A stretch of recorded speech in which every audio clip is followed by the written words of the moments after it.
Bah oui, être premier, y a que ça. Être second, ça existe pas. Fais pas chier ou je te ferai une guerre comme t'en as jamais vu. Go ahead. Quand les types de 130 kilos disent certaines choses, ceux de 60 kilos les écoutent. Make my day. Vous savez mon nom, j'ignore le vôtre. Qui êtes-vous?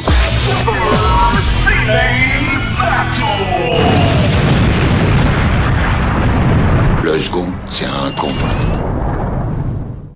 Super Ciné Battle, c'est le podcast où nous établissons le classement ultime du cinéma. Nous prenons vos listes de films que vous nous adressez pour les classer du meilleur au pire afin d'obtenir la liste ultime. Sauf que ceci est un épisode un peu spécial. On espère que ça sera un mini-sode, mais on en doute parce que mon camarade est très loquace. Ouais, comment ça, c'est de ma faute? Attends, qu'est-ce que c'est que cette histoire-là? Mon coéquipier, mon buddy de coop pour cette émission n'est autre que Stéphane Apocalypse Boulet, alias Plugin Baby. Hello Papa, comment vas-tu? Eh ben écoute, ça va très bien. Je suis très vexé, Daniel, que tu me reproches ma locacité. Alors, Oh voilà, non, vraiment... pas du tout, parce que c'est très agréable pour moi. Je m'assois et je regarde le spectacle. J'ai l'impression qu'on est les deux mousquetaires, tu vois. Oui, c'est un peu ça. Nous sommes réunis aujourd'hui pour... Allez, vas-y, dis-le, pourquoi? Et ben pour un épisode spécial qui allie deux de nos principales passions, qui sont le jeu vidéo et le cinéma, puisque nous en parlons de la série de films Resident Evil. Oh là là, mais quelle joie, parce que il faut juste resituer, c'est que je les avais pas vus en fait, j'avais vu que le premier, et c'est toi qui m'a un peu incité, donc je comprends un peu ce que ressentent tous les gens à qui j'ai dit viens on va voir cette comédie française avec Franck Dubosc, tu vois, j'incite les gens à m'accompagner au cinéma. Bah, j'ai vécu ça et je te remercie. Grâce à toi, j'ai vécu de grands moments. Et voilà, tu as compris, voilà, tu es passé de l'autre côté du miroir quelque part. Je me suis fait un marathon pour fêter ça. Mais toi aussi. Ah bah oui, je suis tout refait, moi j'ai fait. T'es un mec sérieux, tu te refais tout. Exactement. Alors donc il y a 6 films. Exactement, c'est ça, 6. Et qui sont adaptés d'une série de jeux vidéo de Capcom. Voilà, série de jeux vidéo qui est née en 1996, éditée par Capcom et créée par l'immense, le génial Shinji Mikami.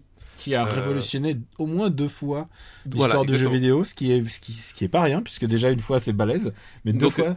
Voilà, 2 fois, donc une première fois avec le premier Resident Evil, où il a donné ses lettres de noblesse au survival horror. Ils n'ont pas créé le genre, hein, parce qu'il y avait évidemment Alone in the Dark avant, mais eux ils ont inventé le terme survival horror, c'était le terme marketing de Capcom, et c'est vraiment les codes tels qu'ils ont été réutilisés toutes les années suivantes, ont été établis par cet épisode-là. Et effectivement, il a révolutionné une deuxième fois avec Resident Evil 4. Sans qui le jeu d'action, les Gears, les Uncharted, tous les trucs comme ça actuels n'auraient jamais eu la même tronche s'il n'y avait jamais eu Resident Evil 4 quoi. On va pas parler puisqu'on est Super Ciné Battle, on va pas parler de jeux vidéo, on va laisser ça en petit bonus à la fin. Petit bonus, on sait jamais combien de temps ça peut durer. Un petit bonus qui va faire une émission double, on ne sait pas trop. Et on se lance... Oui, c'est vrai, faut faire gaffe. Et on se lance tout de suite dans le vif du sujet. 6 films de Resident Evil. Et on commence, donc, on se téléporte en 2002. Resident Evil, le premier film réalisé par Paul W.S. Anderson. Et par réflexe, je m'excuse d'avance, parfois, ça m'arrive de dire PTA, Paul Thomas Anderson. Rien à voir. Rien à voir, mais alors, rien. Et si je fais ça, c'est complètement involontaire. Oui, c'est ton cerveau reptilien qui fait une substitution, tu sais. Il y a eu des listes sur Super Ciné Battle des gens qui nous ont envoyé, mélangeant les Anderson. Ils sont très malins. Très bonne idée, très très bonne idée. Eh bien, écoute, Resident Evil 2002, Paul Anderson. Tu vois, t'as vu, j'ai failli le dire, j'ai failli le redire. Oui, t'as failli. Il s'est dit, écoute, j'adore cette série de jeux vidéo. Il a vraiment squatté les jeux vidéo. Déjà, on peut au moins lui donner ça. Et il s'est dit, écoute, il va voir son producteur Samuel Alida et Jeremy Bolt, et il se dit il faut qu'on fasse ça, et il récupère les droits de Resident Evil qui étaient en gestation.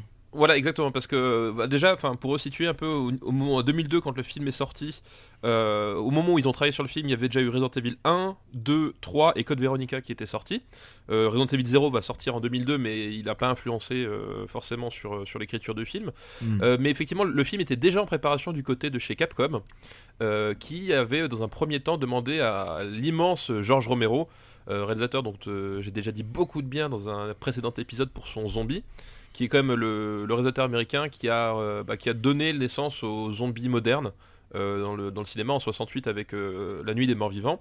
Et donc au début il devait travailler, enfin même pas il a travaillé sur l'adaptation de Resident Evil en film. Il avait aussi fait la pub télé au Japon pour la sortie du jeu Resident Evil 2. Donc voilà, ils étaient en cheville, etc. Puis il a fait un scénario qui est d'ailleurs disponible sur le net si on cherche bien. Et qui reprend à peu près les deux premiers jeux en fait. Voilà, qui était un film d'horreur dans la lignée de ce que faisait Romero, qui regroupait les deux premiers jeux et qui avait un ton très viscéral, et ça n'a pas plu. C'est-à-dire que les mecs ils se sont dit on va adapter un jeu d'horreur au cinéma, mais ça me dérange que ce soit horrible. Et donc ça... Oui, genre tu t'engages Romero pour faire quoi en fait? Oui, c'est ça, les types ils prennent un maître de l'horreur, en plus un maître de l'horreur gore, enfin voilà, c'était vraiment son credo. Et ils lui disent mais alors c'est bien, mais faudrait pas que ça fasse trop peur ni qu'il y ait trop de sang. Donc c'est comme, je sais pas, si tu demandais je sais pas, à Sam Peckinpah de faire un film d'amour sans un seul type mort, tu vois. C'est un peu le paradoxe.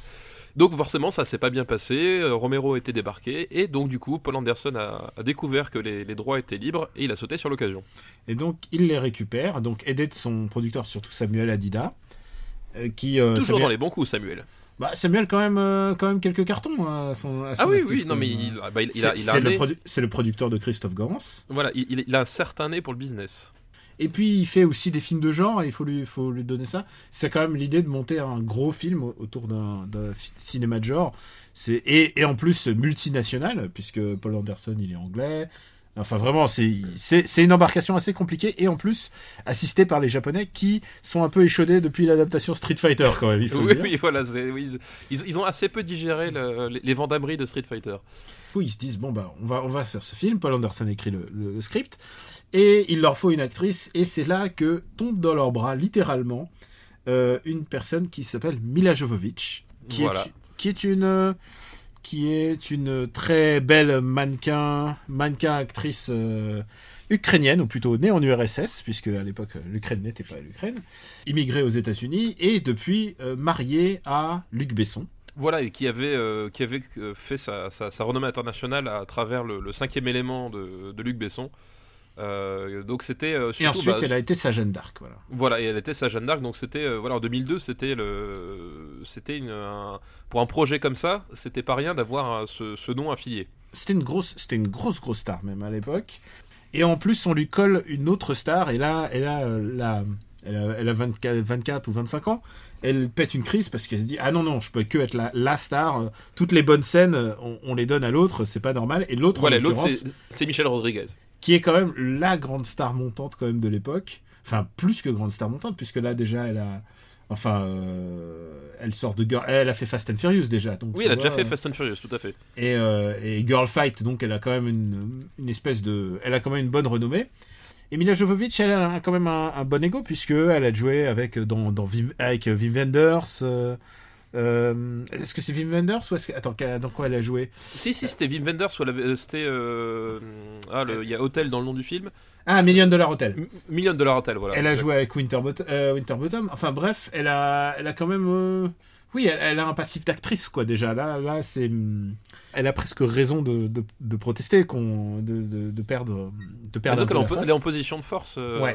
En position de force. Et je me demande si c'est à ce moment-là, en faisant une crise, que Paul W.S. Anderson se dit « C'est la femme de ma vie ».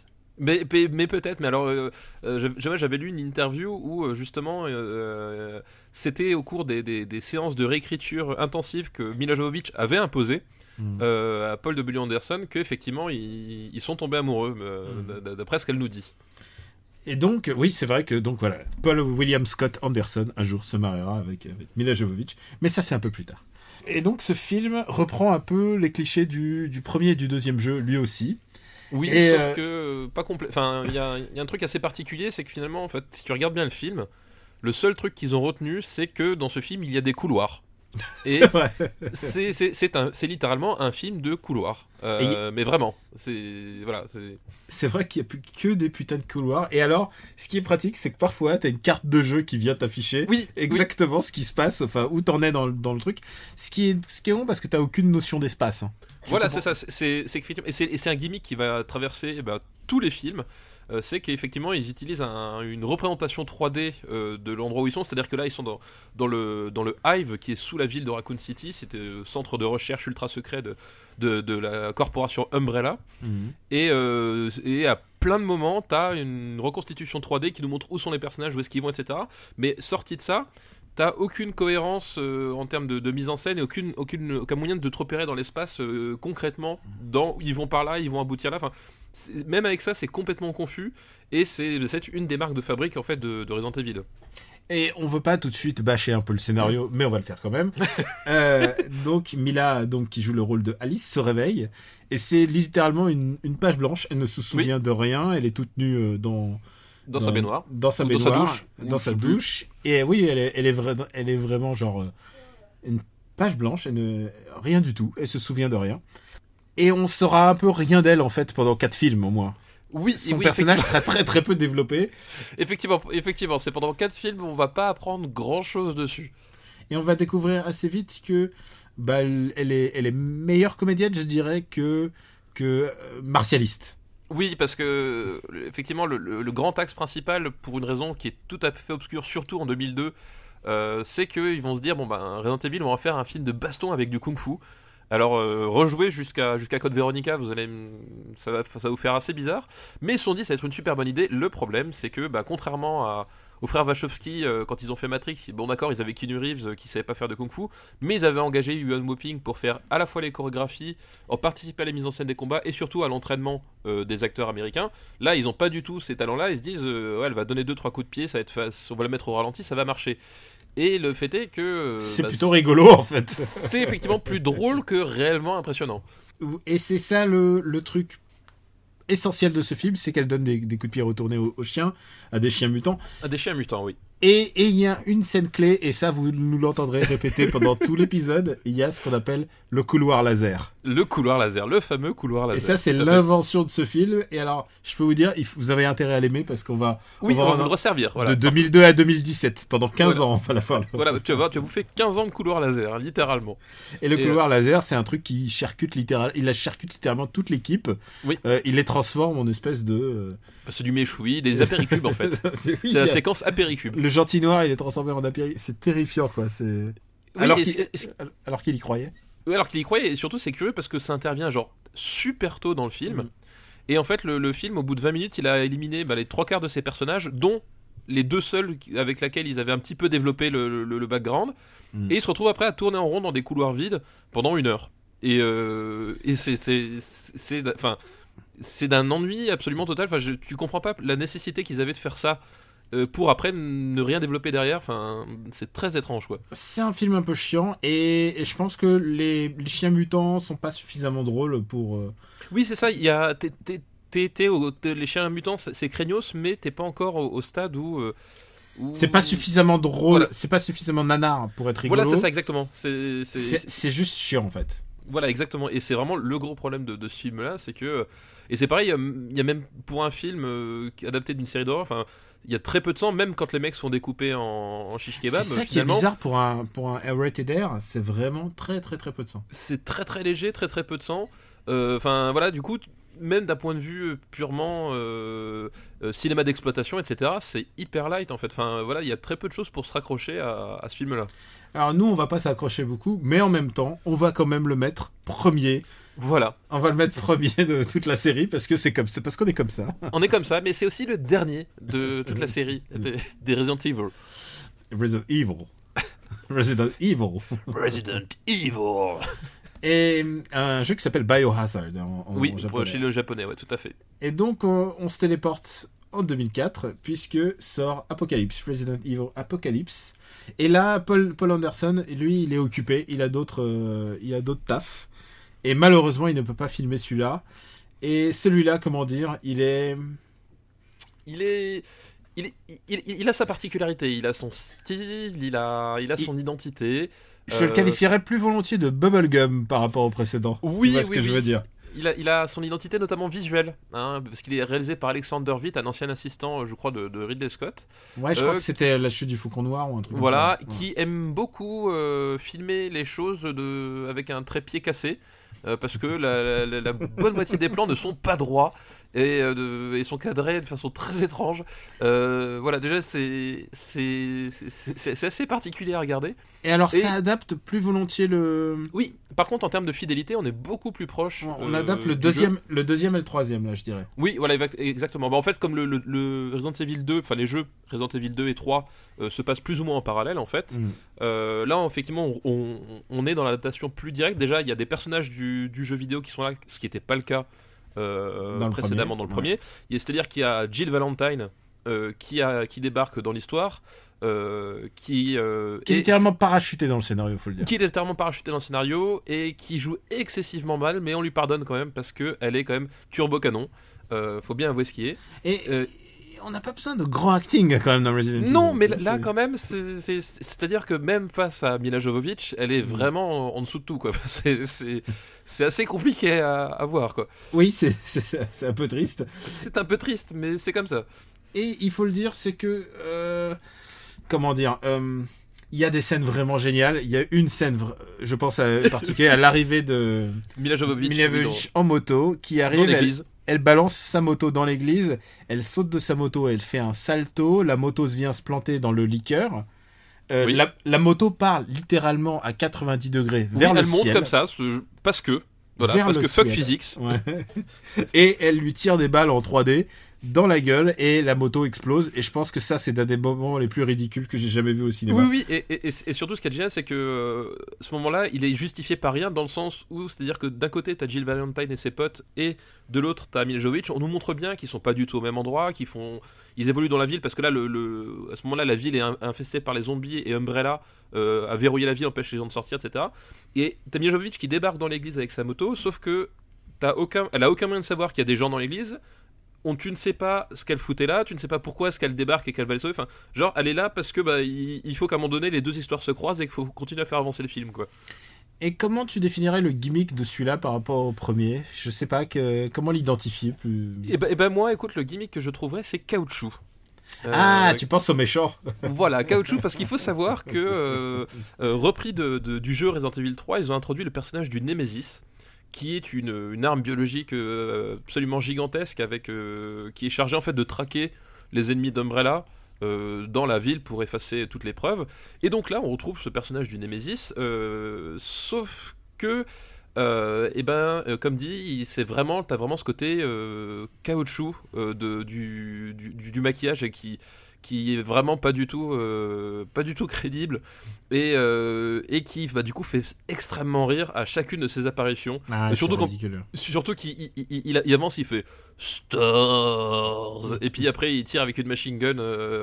Voilà, ça ressemble pas à grand chose. Et on peut souligner aussi l'apparition d'autres personnages qui vont revenir dans le film. Oui, Carlos Oliveira, par exemple. Carlos Oliveira. Mais surtout... Qui a d'ailleurs, je sais pas si t'as remarqué, ils ont fait une faute d'orthographe dans son nom de famille. Oliveira, tout à fait. Tu regardes, en fait, c'est un personnage, il travaille pour Umbrella, et il a son nom sur le dos de son gilet pare-balles pendant tout le film. Et en fait, Oliveira, ça s'écrit avec c'est V-E-I-R-A. Et sauf que eux, ils ont fait sauter le i lors du truc. Donc ils ont repris un personnage du jeu, mais ils ont fait une faute d'orthographe dans le nom du personnage. Écoute, si on devient regardant avec ça, on est foutu, parce que dans le premier, tu sais, tu vois les traces des rails des travelling et tout ça. Enfin, genre, il y a des traces, genre de. C'est bizarre de faire un truc comme ça avec autant de moyens, en fait. Oui, c'est ça. Et c'est ça le pire, c'est qu'en fait, c'est des films qui ont quand même des moyens. Enfin, c'est pas justement, par exemple, c'est pas le cinéma du Veubel qui est fait avec littéralement rien du tout, parce que lui, c'est son credo. Il travaille, il fait ça avec rien du tout. Il n'a rien à battre et il vend ça à la sauvette. Là, ils ont du vrai budget, ils ont une vraie boîte de prod derrière. Enfin, il y a un vrai truc. Et ça a un côté cheapos complètement ma boule, quoi. Il faut souligner quand même qu'il y a un nouveau méchant qui va être récurrent au moins pendant 2 épisodes, et ensuite il y a une grosse absence. C'est Ian Glenn, que vous connaissez tous, puisque c'est... Le docteur, enfin pas le docteur, le Lord Friendzone de Game of Thrones. Voilà, le gentil Friendzone. Et c'est ça qui est rigolo, c'est que c'est de tout le film, c'est lui qui va devenir la plus grande star à la fin avec Oui, avec Game of Thrones par la suite. Et en plus, avec Mila Jovovich aussi. Genre, il va devenir vraiment le centre d'intérêt de la série. Et puis c'est sans doute le meilleur acteur de toute la saga Resident Evil au cinéma, quoi. Ouais, c'est le plus convaincant. Et même quand son personnage devient irrationnel, parce qu'à un moment il devient complètement irrationnel. Mais son personnage, au cours des différents épisodes, son personnage est complètement inconsistant. C'est-à-dire que d'un coup, au début, c'est juste un scientifique parmi tant d'autres qui fait ses trucs. Et puis finalement, c'est le cerveau de toute l'opération. Et puis finalement, non. Enfin, Et finalement, il ouvre un culte religieux à la fin. Oui, et finalement, n'allons pas trop vite. Qu'est-ce que ça veut dire, quoi? N'allons pas trop vite. Où est-ce qu'on va classer ce deuxième film? Est-ce qu'il est meilleur ou plus mauvais que le précédent? Et écoute, il est moins chiant, mais je le trouve encore plus mal foutu, quoi. Ouais, il est moins intéressant. Déjà, moi, ça me ferait chier de le revoir. Malgré donc Jill Valentine. Même malgré Jill Valentine, en fait. Voilà, exactement. Soulignons quand même Jill Valentine qui est très bien. Enfin, très bien. Très, très fidèle. Oui, on se comprend. Et il faut quand même juste dire un truc, c'est qu'en deuxième film, on n'a toujours pas compris ce qu'est Umbrella, en fait. C'est une compagnie qui fait des expériences chimiques. Ils veulent faire le mal, mais on sait pas trop, on sait rien de plus. C'est ça, c'est qu'en fait, en dehors de la volonté patente de vouloir faire le mal, ça s'arrête là. C'est-à-dire que c'est un peu comme Sauron dans le Seigneur des Anneaux. Si tu t'arrêtes 5 minutes, le type, il veut détruire la Terre, d'accord, mais une fois qu'il y sera arrivé, qu'est-ce qu'il fera? On s'en fout, il veut détruire la Terre. Là, c'est pareil. Et d'accord, tu fais. Moi, j'aime bien quand les personnages sont très très négatifs comme ça, qui n'ont aucune forme de rédemption. Moi, j'aime pas quand Magneto, là, il fait le demi-gentil. Moi, j'aime quand Magneto, il est fou. Et j'aime bien qu'une entreprise soit complètement folle et qu'ils veulent créer le mal. Le seul problème, c'est que tu comprends pas pourquoi. Mais oui, c'est ça. C'est que en plus, surtout que tu comprends un demi-mot que quand même ce qui les intéresse, c'est l'argent. Oui, mais alors. Si dans un monde tu extermines tous tes clients, quel est l'intérêt? Ça sert d'avoir de l'argent. À quoi ça sert d'avoir de l'argent, en plus, ils ont des moyens démesurés pour balancer l'antivirus. Et il faut souligner quand même quelque chose, c'est que dans cet épisode-là, Mila Jovovich récupère des super pouvoirs. Oui. Mais en même temps, ça va pas être une trop grosse différence avec le reste du temps, puisque c'est purement narratif, on va dire. Oui, c'est ça, c'est histoire de dire j'ai des super pouvoirs parce que ça fait bien d'avoir des super pouvoirs. C'est vrai que sur un CV, si t'es capable de mettre que t'as des super pouvoirs, ça a toujours plus de gueule qu'un autre qui débarque avec son CV sans super pouvoir, quoi. Elle va les perdre, elle va les retrouver, elle va les perdre. Et nous, en tant que spectateurs, on n'a pas vu la différence. Oui, c'est ça, on ne verra absolument aucune différence à chacun des changements de super pouvoirs. Oui, c'est clair. Je te propose de passer encore un petit peu dans le temps, en 2007, puisque c'est la sortie de Resident Evil Extinction. Oui, Resident Evil Extinction. Ouais, là, du coup, Paul W.S. Anderson n'était toujours pas disponible. C'est trop bête. C'est trop bête. Entre-temps, il est quand même parti massacrer Alien et Predator en même temps dans un même film. Et il avait d'autres projets sur le feu, donc il ne pouvait pas être là. Et du coup, ils ont demandé à un nouveau réalisateur de venir. Enfin, pas un nouveau justement, un réalisateur qui cette fois-ci avait un peu de bouteille. Et c'est Russell Mulcahy. Voilà, Que vous connaissez sans doute, puisque c'est le réalisateur de Highlander. Voilà, réalisateur de Highlander, donc... c'est pas rien. Un film qui avait quand même marqué son époque, et qui avait offert à Christophe Lambert l'un de ses rôles les plus connus. Voilà, même si le film en lui-même, on en a déjà parlé, et qui n'est pas forcément à la hauteur de sa réputation. Mais moi, c'est un réalisateur que j'aime bien, parce qu'il a quand même fait un film que j'aime beaucoup, qui s'appelle Razorback, qu'il avait fait quand il était en Australie, dans sa terre natale, et qui est l'histoire tout simplement d'un phacochère géant tueur. Et rien que ça, c'est cool. Mais t'es en Australie, tu fais un truc avec un kangourou mutant quand même. Oui, non, mais je crois qu'ils ont aussi des gros phacochères, hein. Donc tu vois, à mon avis, je pense que ça se valait. Et puis quelque part, ça a un côté rigolo d'avoir quand même un phacochère géant et sanguinaire qui te court après. Est-ce que je peux m'engager au nom de la rédaction de Super Ciné Battle? Je vais dire un truc, c'est que je pense que Resident Evil Extinction est celui qui s'approche le plus d'un vrai film, en particulier à son début. Oui, exactement. C'est vrai je pense que le début du film est vraiment bien.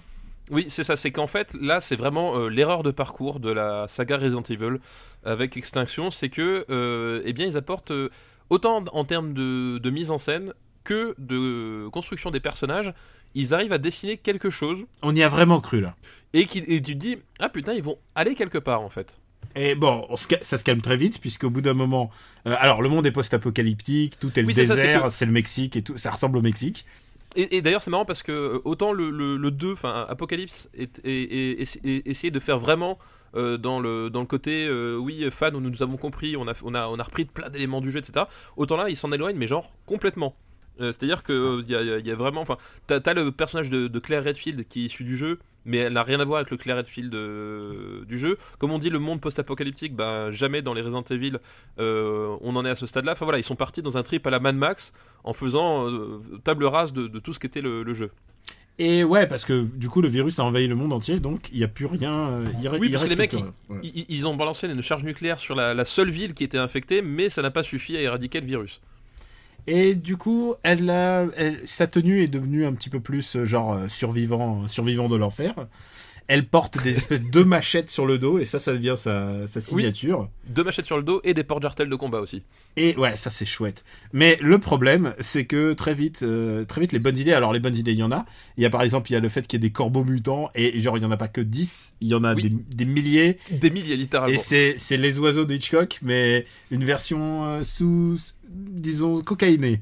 Une version cocaïnée avec des lance-flammes, avec des super pouvoirs aussi. Oui, parce que ses pouvoirs ont évolué. Elle balance des flammes, elle fait des pouvoirs télékinésiques. Oui, elle fait aussi un champ de force. Enfin, voilà, ils ont aussi vu Akira entre temps. Oui, parce que c'est la marque de fabrique de la série, c'est que vas-y. Oui, c'est ça, c'est qu'ils reprennent. Enfin, il est très facile de tracer la moindre source d'inspiration qui a été utilisée, très facile de la retracer.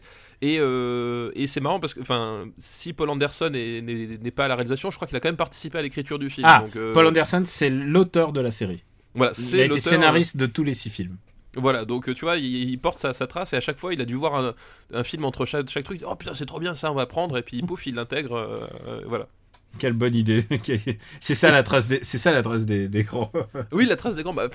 Après, mine de rien, on pourra dire ce qu'on veut, mais ce type-là, Paul Anderson, donc on a dit l'auteur des films Resident Evil, c'est aussi le type qui a influencé les jeux. Parce que si tu regardes bien, Resident Evil 4, qui est sorti donc entre Apocalypse et Extinction, le jeu Resident Evil 4, déjà t'as un couloir laser dedans, chose qu'il n'y avait pas du tout avant dans la série. Un couloir laser, des pirouettes, des high kicks, et surtout une emphase sur l'action. Et je pense que le développement de Resident Evil 4 a été énormément influencé par les films qui sont, faut le dire à chaque fois, des grands succès au box-office, quoi. Ouais, c'est ça on devrait souligner avant de continuer, c'est que le premier, il l'avait fait avec un budget assez ridicule, genre 33 millions, ce qui est pas énorme, hein. Et ils l'ont rentabilisé 3 fois, ils ont fait plus de 100 millions de recettes, et là, sur le dernier, le budget c'est de 45 millions, et ils arrivent à 147 millions sur Extinction, quand même. 147 millions, ce qui est... Ouais. Ça commence à devenir gros, et ça va devenir encore plus gros après, mais on va y revenir. Et là, écoute, je trouve que jusque dans le désert, ça se tient, en fait. Tout le passage dans le désert. Et puis ensuite, il y a l'organisation, donc Umbrella, qui essaie de contrôler Mila Jovovich à distance par satellite. Par satellite. Alors surtout, ce qui est bien, c'est qu'à un moment donné, ils la repèrent, ils ne font rien, et puis d'un seul coup, ils font, bon, on va l'arrêter avec la satellite. Juste, elle est derrière nous. Oui. Genre, ok, pourquoi tu le fais là, d'accord? Et puis finalement, ça marche pas, je sais pas pourquoi, et ça repart, enfin, genre, ok. Il y a quand même, je dirais, un problème de comprendre à quoi sert cette organisation, qu'est-ce qu'ils sont en train de faire, à quoi ça sert de traquer cette meuf. Genre, ils ont tué l'humanité déjà tout entière, il reste plus que des poches de civilisation. À quoi ça sert? Mais surtout, enfin, on retrouve notre ami le Lord de Friendzone qui est dans une petite base dans le désert, qui continue à faire des expériences sur le virus T. Enfin, ouais. Et alors ça c'est de la grosse sur Terre. C'est la grosse réponse de Dawn of the Dead. Enfin, il y a vraiment des... Oui, c'est effectivement ce qu'ils ont. Enfin, c'est l'hommage à Day of the Dead pour le coup. À Day of the Dead, pardon. Ouais. Voilà, c'est vraiment l'hommage à Day of the Dead où effectivement ils essayent de civiliser à un moment donné un zombie comme le fameux zombie central de Day of the Dead. Sauf que déjà, ça dure que 1 minute. C'est une séquence d'1 minute et tu ne sais pas à quoi a servi cette séquence. Parce que ça n'aura aucune incidence sur ce qui va se passer après ni avant. C'est juste, voilà, ils font leur clin d'œil, ils continuent leurs expériences, je sais pas pourquoi, ils font des clones de Mila Jovovich, tu sais pas non plus quel est l'intérêt de la cloner à chaque fois pour... Enfin voilà, ces gens ils font des trucs, mais ça n'a aucun sens. Il y a beaucoup de choses qui n'ont pas de sens dans cette série. Par exemple, on n'a pas parlé de la Reine Rouge, qui est l'intelligence, la Reine Rouge, oui. l'intelligence artificielle depuis le premier film, et qui veut la mort de Mila Jovovich et en général de tous les gens qui rentrent à l'intérieur du Hive. Et tu comprends pas pourquoi cette intelligence artificielle veut sa mort, mais... Je veux pas spoiler, mais un jour, cette intelligence artificielle va devenir gentille et on ne saura pas pourquoi donc. Oui, c'est ça. Il y a plus de retournements de veste dans la série Resident Evil inexpliquée que dans tout l'UMP en fait. Hein. C'est vraiment ça, quoi. Faut dire maintenant les Républicains. Maintenant. Oui, les Républicains, pardon. Oui. C'est ça, tu es vintage maintenant. Mais moi, je suis un peu vintage. Moi, le RPR, tout ça. Et alors maintenant, donc c'était Jill Valentine. Elle est remplacée maintenant par Claire Redfield, qui est jouée par Ali Alter. Ouais, tout à fait. Que les plus jeunes se souviennent parce qu'elle, les plus jeunes, je sais pas. Elle jouait dans Heroes. Elle était celle qui manipulait le feu dans Heroes. Tu n'as pas regardé Heroes, toi? Écoute, j'ai dû regarder 1 ou 2 épisodes par-ci par-là, mais je me suis pas infligé tout en fait. C'est ça qui est génial, c'est que cette série était tellement genre, oh putain, c'est Watchmen, c'est mortel, et puis au fur et à mesure des épisodes, on se dit, qu'est-ce que c'est que ces conneries? C'est genre la déballonnade, j'ai rarement vu une déballonnade comme ça. Et aujourd'hui, tout le monde s'en fout. Et puis la fin est nulle, si je me souviens bien, puisque elle rentre dans un laboratoire, puisqu'à chaque fois il est toujours question d'un laboratoire. Ils ont toujours besoin, et c'est marrant cette obsession qu'ils ont chez Umbrella à creuser des bases souterraines. Tu en as dans chaque putain de film. Donc elle rentre dans une base souterraine et, voilà, elle trouve des clones. Non, c'est dans celui-là qu'elle trouve les clones? Oui, elle trouve ses propres clones. Et d'ailleurs, il y a cette scène magnifique où il y a un de ses clones qui meurt dans ses bras. Et je dois dire qu'on s'est beaucoup moqué de Marion Cotillard, mais la scène de la mort du clone de Mila Jovovich dans Extinction mérite quand même une mention spéciale, parce que c'est assez extraordinaire, cette espèce de regard genre « Ah, qu'est-ce que je fais ?» Moi j'ai un grand problème avec elle, parce que je sais pas ce qu'elle veut jouer comme émotion à chaque fois. Mais je pense qu'elle-même ne le sait pas, hein, à mon avis. Et d'ailleurs dans le 6e film, elle se dit j'ai l'impression d'avoir fait que courir pendant tous ces films, et j'adore cette réplique parce qu'elle dit genre c'est ce que tu fais, c'est ce que t'as fait en fait, tu n'as rien fait d'autre pendant tous ces films. Et dans le mythos de Resident Evil, ils ont quand même inclus qu'il y a quand même un des trucs les plus ridicules, qui est Albert Wesker. Oui, qui apparaît pour la première fois dans les films à ce moment-là, oui. Qui est le nouveau grand méchant bonus, quoi. Et donc tu comprends pas trop aussi les motivations. Oui, mais c'est ça, c'est qu'en fait, en plus, il est joué par un acteur qui a vraiment le physique d'un acteur porno d'Allemagne de l'Est. Hein. Il joue comme lui, d'ailleurs. Et il joue de la même façon, avec la même conviction, et alors que finalement, tout ce qu'il fait dans ce film-là, c'est discuter sur une chaise, mais il le fait très très mal. Et c'est vraiment très impressionnant à voir. Et donc, c'est Albert Wesker, la première fois, et tu comprends globalement, t'as l'impression que c'est plus ou moins le chef de l'organisation, parce qu'il donne des ordres au docteur Friendzone, là. Et Claude, il n'est pas tout à fait d'accord. Enfin, mais tu sais pas trop quelle est la motivation, tu sais pas trop pourquoi est-ce que les recherches sont intéressantes. Mais par contre, en termes d'influence par rapport au jeu, et c'est là où c'est à nouveau marrant, c'est-à-dire que le look qu'adopte Wesker, là, donc l'espèce de côté post-Matrix, tout en cuir, lunettes, cheveux gominés, acteur est-allemand, acteur porno est-allemand, et ben c'est le look que va adopter par la suite les jeux Resident Evil, c'est-à-dire que le look de Wesker dans Resident Evil 5 qui sortira après Extinction, et ben ils l'ont piqué de ce film-là. Et je pense qu'on peut dire sans grand risque que c'est notre film préféré pour l'instant. Oui, c'est vraiment le meilleur pour le moment de tous les Resident Evil. Donc on va résumer: en premier le 3e, Extinction; en 2e le premier, Resident Evil; et en 3e Apocalypse, donc le 2e. Le 2e. Et tout donc, à fait. Qu'est-ce que tu dirais de zapper encore quelques années? Eh ben écoute, zappons des années. C'est encore, on est encore dans les années Sarkozy, puisque on est à Afterlife, donc Resident Evil Afterlife 2010. Et là, c'est le retour de l'enfant prodige de la série, c'est-à-dire Paul Anderson. Il a enfin... Oui, c'est ça. Je pense qu'il a vu Extinction et il s'est dit putain les mecs, attendez, on a failli faire un vrai film, ça va pas du tout. C'est pas du tout le cahier des charges, c'est pas du tout ce qu'on avait dit, les mecs, attendez, faut arrêter de déconner. Non, je vais vous montrer comment est-ce que ça se fait un Resident Evil. On est méchant. Et en fait, on n'est pas si méchant. Je trouve qu'on est assez juste, en fait. Mais je pense que c'est ça ce qui s'est passé en plus. Il est arrivé et là, il s'est dit écoutez, je vais faire exploser la baraque. Il arrive au bon moment, puisqu'en plus, c'est la 3D. Oui. Et il utilise les caméras 3D d'Avatar, et c'est le 2e film à utiliser ça. Voilà, exactement. Ils se sont placés en une sorte de pionnier pionnier finalement technologique hein, quelque part. Et du coup, énorme carton. Bah oui, c'était la curiosité. D'ailleurs, tu le vois, il y a plein de plans qui sont faits exprès pour la 3D, comme quand t'as la hache les coups de du poing, bourreau qui te fonce dessus, etc. Enfin, t'as des tas de plans qui ont été pensés pour la 3D uniquement, quoi. Là, ils avaient fait 150 millions, pas avec le précédent. Là, ils arrivent à 300 millions quand même. Oui, 300 millions de recettes par le monde, quoi. Genre, il faut dire un truc, hallucinant. C'est qu'aux États-Unis, ça rassemble pas tant que ça parce que ça reste quand même du cinéma de genre. Mais worldwide, les États-Unis, ça fait 30% du marché. Et par contre, dans le monde, ça cartonne. Oui, c'est ça s'exporte extrêmement bien. Ouais. Et j'aime autant te dire que Afterlife, je vais le défendre un petit peu parce que si on avait à jauger un film par rapport au rire qu'il me provoque, Afterlife c'est le meilleur. Et tu le sais pourquoi? Parce que cette scène d'intro, il y a une scène d'intro d'anthologie. Exactement, d'anthologie, parce qu'effectivement, on a évoqué les clones dans Extinction, et ben ils se sont dit, du coup, on va utiliser ces clones. Et donc, la scène d'introduction passait une scène où on voit une jeune fille au Shibuya Crossing se transformer en zombie, parce qu'on est au Japon, et il faut bien le rappeler, et au Japon, il n'y a que le Shibuya Crossing, c'est bien connu. Et donc, Mila Jovovich et ses potes, c'est-à-dire 50 autres Mila Jovovich, vont s'infiltrer dans un QG souterrain de Umbrella. On y revient, comme quoi on est toujours au même point, qui se trouve sous Tokyo.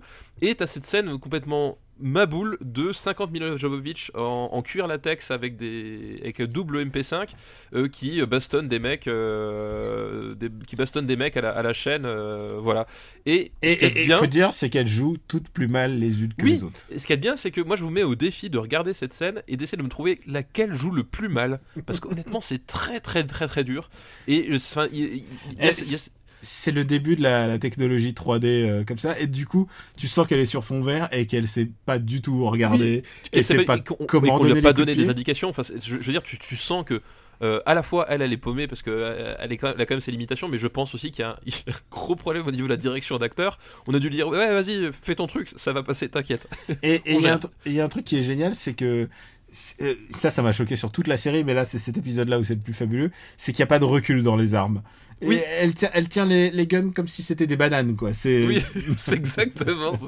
C'est genre, ok, là sans doute elle tient un bout de bois pour faire repère sur le marque vert, sur le fond vert, et cette scène est à hurler de rire. Genre, en plus, elle, alors qu'elle est invincible en général, là elle meurt toutes comme des, genre vraiment, elle s'efface littéralement, quoi.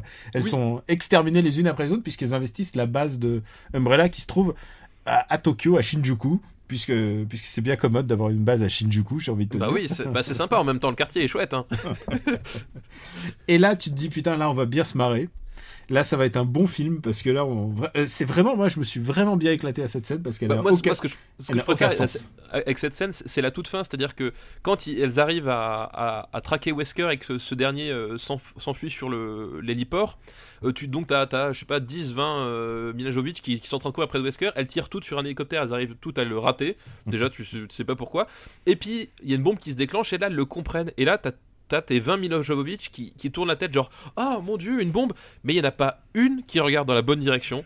Il y en a pas et genre il y en a pas une, genre elle pourrait se regarder, genre les regards ça part dans n'importe quel sens, ça n'a aucun sens. Oui, c'est comme si elles savaient pas qu'elles étaient avec d'autres filles en fait. Voilà, c'est ça, c'est comme si c'est ce qui s'est passé. Enfin, tu sens qu'elles ont été toutes filmées à part et qu'elles ont été rassemblées après et qu'on leur donnait aucune indication sur là où elles seraient finalement dans la scène et là où était le point d'intérêt. Donc elles regardent vaguement en l'air, à droite, à gauche, enfin sans savoir ce qui se passe, et du coup c'est un espèce de balai de tête et de regard qui est complètement absurde et qui confine vraiment quelque part au génie. Et après cette scène d'ouverture anthologique, on tombe sur un film mais vraiment très très chiant. Comme d'habitude, après les Resident Evil, c'est toujours aller d'un point A à un point B, d'un point B à un point C. Et là, c'est pire encore. À la fin, c'est pire encore puisqu'elle prend son avion et il décide d'aller dans l'endroit qui est vraiment genre waouh, où est-ce que tu as envie d'avoir un bon film d'action bien mastoc?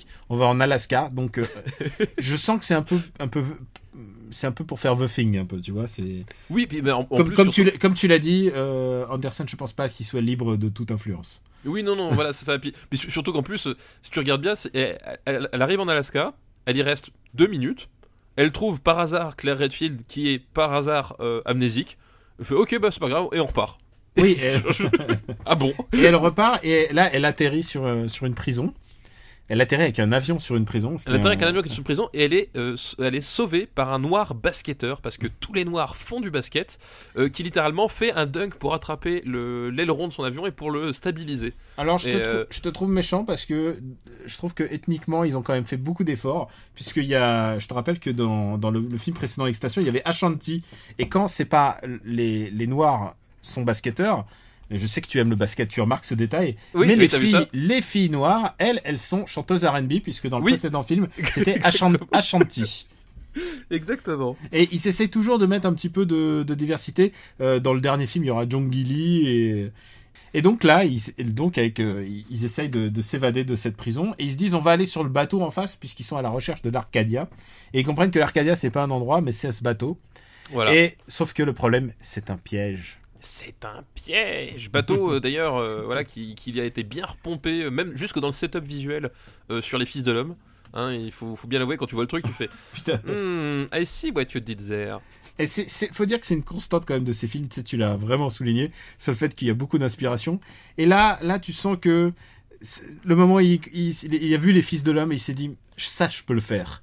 Et ça m'a fait penser à Luc Besson quand il a fait Lucie. Tu vois, Lucie, il a vu le Tree of Life, il s'est dit je peux le faire, je vais faire Lucie. Je vais faire pareil. Je vais faire mieux, je vais rajouter du kung-fu. Du kung-fu et une clé USB. Et donc ils arrivent sur ce bateau et là je pense qu'il y a une des scènes les plus réjouissantes de nullité. Oui, il y a un génial. combat entre Ali Alter, Wesker, et donc on n'en a pas parlé mais il y a Wentworth Miller. Je te parlais de capter l'air du temps. Et Wentworth Miller, vous le savez, c'est un des frères Scofield de la série Prison Break. Et c'est génial parce que quand tu le retrouves, il est en prison. C'est ça, il est en prison, enfin il est gardien de prison emprisonné. Voilà. En fait, c'est ça exactement. Et sa première réplique, c'est I know a way out, qui est une référence évidente à Prison Break. Prison Break, voilà. Genre wink wink les fans. Et il faut le dire aussi que c'est pas sa meilleure forme physique. Je sens qu'il a un peu mangé trop de grec. Et puis il devait avoir un distributeur de grec dans cette prison entouré par des zombies. Je ne sais pas comment c'est possible.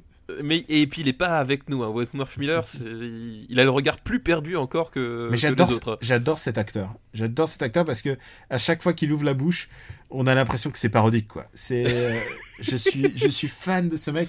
Dans Flash, il joue Captain Cold. Il est hilarant, ce mec. Il est hilarant. Et je me demande s'il le fait exprès ou s'il est comme ça. Si c'est vraiment sa nature. Ouais. Si c'est vraiment sa nature, mais je pense que ce mec c'est un authentique génie, quoi. Et donc ils arrivent sur ce bateau et il y a ce combat qui est à se pisser de rire, qui se termine par des chiens butants dans laquelle elle donne des coups de pied. Et je l'ai pas vu en 3D, mais j'imagine qu'est-ce que ça devait être bien en salle en 3D avoir Mila Jovovich qui donne des coups de pied dans du verre, qui va se planter dans un chien butant. Rien que ça me fait c'est bandant quand même comme programme. Et Wesker qui a ses super pouvoirs et qui tabasse et qui fait du bullet time. Oui, et il y a ce moment ridicule où il les pousse tous les deux dans des espèces de cylindres en verre. Ouais, et qui de toute manière ça change absolument rien à la donne du combat. Ah là là, c'est nul. Mais là encore en termes d'adaptation, c'est en fait malheureusement extrêmement fidèle au jeu Resident Evil, parce que Resident Evil 5, le final de Resident Evil 5, je sais pas si tu te souviens, une des parties finales, c'était Chris Redfield qui tirait au bazooka sur Wesker qui arrêtait l'obus avec sa main, et toi tu devais tirer sur l'obus qu'il avait dans la main pour le blesser. Ah mais oui, je me souviens. Voilà, et voilà, en termes de fidélité, je veux dire, le quota de nawak, de débilos des films Resident Evil, au bout d'un moment, ils n'avaient pas à aller chercher très loin pour le piocher, il suffisait de regarder les jeux qui devenaient de plus en plus débiles au fur et à mesure que ça avançait, quoi.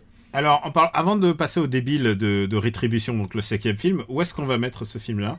Moi j'ai envie de dire quelque part, rien que pour les clones et cet Albert Wesker porno SM qui fait du bullet time, il y a un côté un peu over the top des Resident Evil. Il y a un côté nanar. Il y a un côté, ils ont osé quelque part. Et donc je pense que ça ne vaut pas Extinction qui est un meilleur film. Oui, Extinction est clairement un vrai meilleur film, vraiment, il n'y a pas à chier, mais je crois qu'il y a plus de plaisir rigolade pizza bière dans Afterlife que dans le premier et le 2, quoi. Je pense que c'est le plus réjouissant à regarder aujourd'hui. Je préférerais peut-être même regarder Afterlife plus que Extinction, mais c'est uniquement parce que j'aime rigoler devant les films de tarte, quoi. Oui, voilà, exactement. Ouais, donc il passe deuxième sous Extinction. C'est le deuxième meilleur film de la saga. Et c'est cela. Est-ce que tu es d'accord pour passer à Rétribution 2012 ? Tout à fait, Rétribution. Rétribution d'ailleurs qui a la particularité d'être sorti quasiment en même temps que Resident Evil 6, le jeu. Et ça se sent en termes de... Et c'était d'ailleurs la grosse année parce qu'il y avait d'abord eu Resident Evil Révélation sur 3DS qui était sorti, il y a eu le film et puis après il y a eu Resident Evil 6. Enfin, c'était vraiment le packaging complet là. Et on peut le dire, c'est un film un peu problématique. Alors je trouve que globalement, en termes d'histoire, c'est celui qui essaie de raconter le plus... Après, il y aura le chapitre final qui vraiment clôt l'histoire, mais c'est celui qui essaie de mettre le plus d'histoire, puisqu'on comprend enfin un peu les motivations de Umbrella. Oui, c'est ça, c'est qu'il commence doucement à essayer d'expliquer 2-3 trucs. Et même elle, on comprend un petit peu plus. Voilà, c'est-à-dire qu'en fait, le principal argument du film, c'est qu'ils sont dans une base souterraine. Mais c'est pas la même que les autres fois, attention, c'est encore une autre, qui est cette fois-ci est sur des milliers de kilomètres carrés, où en fait ils ont reconstitué des centres-villes de grandes mégalopoles. Donc avant de passer à ces mégalopoles, est-ce que tu veux pas juste parler du début? Si. Ils sont au début, ils sont sur le bateau à la fin du 4. Oui, c'est ça, c'est-à-dire qu'en fait, et pour le coup, le début de Rétribution reprend à la seconde près où se finissait Afterlife. Et c'est le film à l'envers en fait, on voit la séquence à l'envers. On voit la séquence d'action à l'envers, tout à fait. Et en fait, c'est bizarre parce qu'on voit cette séquence à l'envers. Ensuite, on a le fameux résumé du film, des films précédents. Et ça, il faut le savoir, c'est qu'au début de tous les Resident Evil, il y a toujours 5 minutes de narration avec la voix d'Alice qui dit « Mon nom est Alice et voici mon nom est Alice et voici mon histoire. » Voilà, voici mon histoire. Et ça, c'est dans tous les films. Donc déjà, on a 10 minutes qui ont été perdues. Ensuite, on a la même séquence d'action, mais à l'endroit. À l'endroit et repassée en vitesse normale parce qu'elle était au ralenti avant. Et ensuite, l'histoire commence avec une Mila Jovovich, mère de famille, et avec un mari et une enfant. Mariée à Carlos Oliveira et avec un enfant, ouais. Et on comprend tout de suite que ça, c'est un monde virtuel. C'est ça en fait, et en plus, c'est pas virtuel au sens ordinateur, c'est au sens virtuel fausse vie, parce que justement, voilà, il reconstitue en fait des banlieues, enfin des villes entières sous terre et avec des clones qui pondent à la chaîne, parce qu'il y a cette espèce d'image inspirée de Matrix où tu vois tous les clones à la fois Matrix et à la fois Monstres et compagnie. C'est un côté les clones qui sont rangés façon 5 à sec là, et il reconstitue en fait, avec une armée de clones, il simule le virus à échelle, à grande échelle, à l'échelle 1 pour 1, avec dans cette espèce de centre-ville avec tous ces clones. Et donc c'est ça qu'on suit au début du film, c'est-à-dire que t'as quand même 3 introductions différentes pour présenter le film. Là on arrive à 20 minutes pour voir la vraie Alice, la vraie Mila Jovovich, il faut attendre au moins 25 minutes, ce qui est très bizarre, hein, parce que ça veut dire que le vrai début il commence que 25 minutes après. Et donc Paul Anderson choisit de faire d'axer son truc sur les mondes virtuels. Et alors il y a un problème. Je pense que un problème, Daniel, bien sûr. Je pense que c'est celui qui est le plus problématique en termes pas de véracité. C'est-à-dire, il faut déjà y croire à ces histoires de virus qui empoisonnent le monde. Mais là, il faut croire aux moyens déployés. C'est qu'ils ont reconstitué des cités entières sous terre, à l'échelle 1-1, comme tu disais. À l'échelle 1 pour 1, avec tous les props, hein. T'as toutes les voitures, t'as tous les panneaux. Et des clones à laquelle ils ont donné exactement tous les souvenirs d'une vie antérieure. Donc ils croient ils mènent une vie originale. Ouais. Et ça n'a aucun sens. Et genre, pourquoi t'es une organisation qui veut le mal. Pourquoi tu fais ça? À quoi ça sert d'être arrivé à un tel niveau de science si tu as déjà anéanti le monde? C'est ce qu'ils ont déjà fait. Oui, en plus ils ont déjà anéanti le monde, mais ils continuent de faire des simulations, hein, pas de problème. Et tu sais quoi, si t'es une organisation maléfique, pourquoi tu te fais chier? Genre, on a inventé un virus, on a tué le monde entier, alors qu'on a inventé des clones, c'est vachement plus puissant. On peut te faire une armée de bonhommes qui vont te tuer. Oui, donc, d'ailleurs, cette histoire de clone, c'est aussi l'occasion de faire revenir tout le casting du premier Resident Evil, parce que t'as Michelle Rodriguez qui revient 2 fois, d'ailleurs, dans deux clones différents, un méchant, un gentil. Il y a le chef d'escouade du premier Resident Evil qui est là aussi. Il y a Carlos qui est là. Il y a Carlos qui est là, qui donc fait le mari, puis après il fait de nouveau un méchant. Enfin, voilà, c'est... Ah non, il y a tout le monde est là, c'est vraiment, c'est gratuit. Et Jill Valentine qui est méchante encore, ou je sais plus. Oui, non, si, elle est méchante, c'est-à-dire que c'est aussi héritier du jeu Resident Evil 5, c'est que elle a l'espèce de scarabée rouge sur le torse qui fait entre les elle est seins, devenue méchante. dire. Oui, exactement, bien placé, qui fait qu'elle est méchante, elle est contrôlée par Wesker. Et d'ailleurs, même en termes de personnages jeux vidéo, ils ont mis le paquet, c'est-à-dire que t'as Jill Valentine qui revient, t'as Wesker, t'as Léon Kennedy qui débarque, avec un acteur mais absolument pas du tout concerné par ce qui se passe. Il est ridicule au possible. Il y a Barry Burton aussi qui vient des deux jeux. Et tu sais pourquoi je dis Barry Burton comme ça ? C'est parce que dans le premier jeu, il était joué par un acteur. Dans le tout premier jeu sur PlayStation, dans la version japonaise, il y avait des acteurs en fait. Oui, tout à fait, ouais. Faut le voir un jour, là, Barry Burton, quand il arrive en acteur et qu'il se gratte la barbe, je pense que c'est un des plus grands moments de jeu vidéo pour moi. Oui, puis t'as la séquence d'intro filmée du premier Resident Evil. C'était génial. C'était déjà annonciateur de la qualité des films, en fait, finalement, quelque part. Hein. C'est vrai, je pense qu'on le mettra en lien.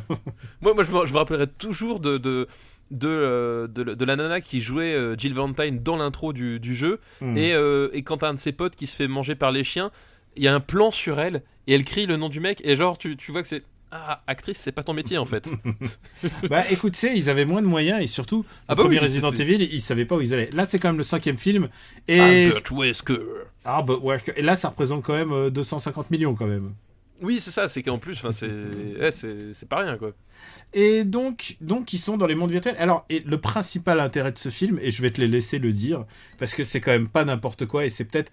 Ça aurait pu faire pencher la balance. Oui, c'est Vas-y, ça. dis-le. C'est que, comme on l'a dit, ils ont constitué plein de mondes, plein de cités sous terre, dont la place rouge de Moscou. Et forcément, qui dit place rouge dit communiste.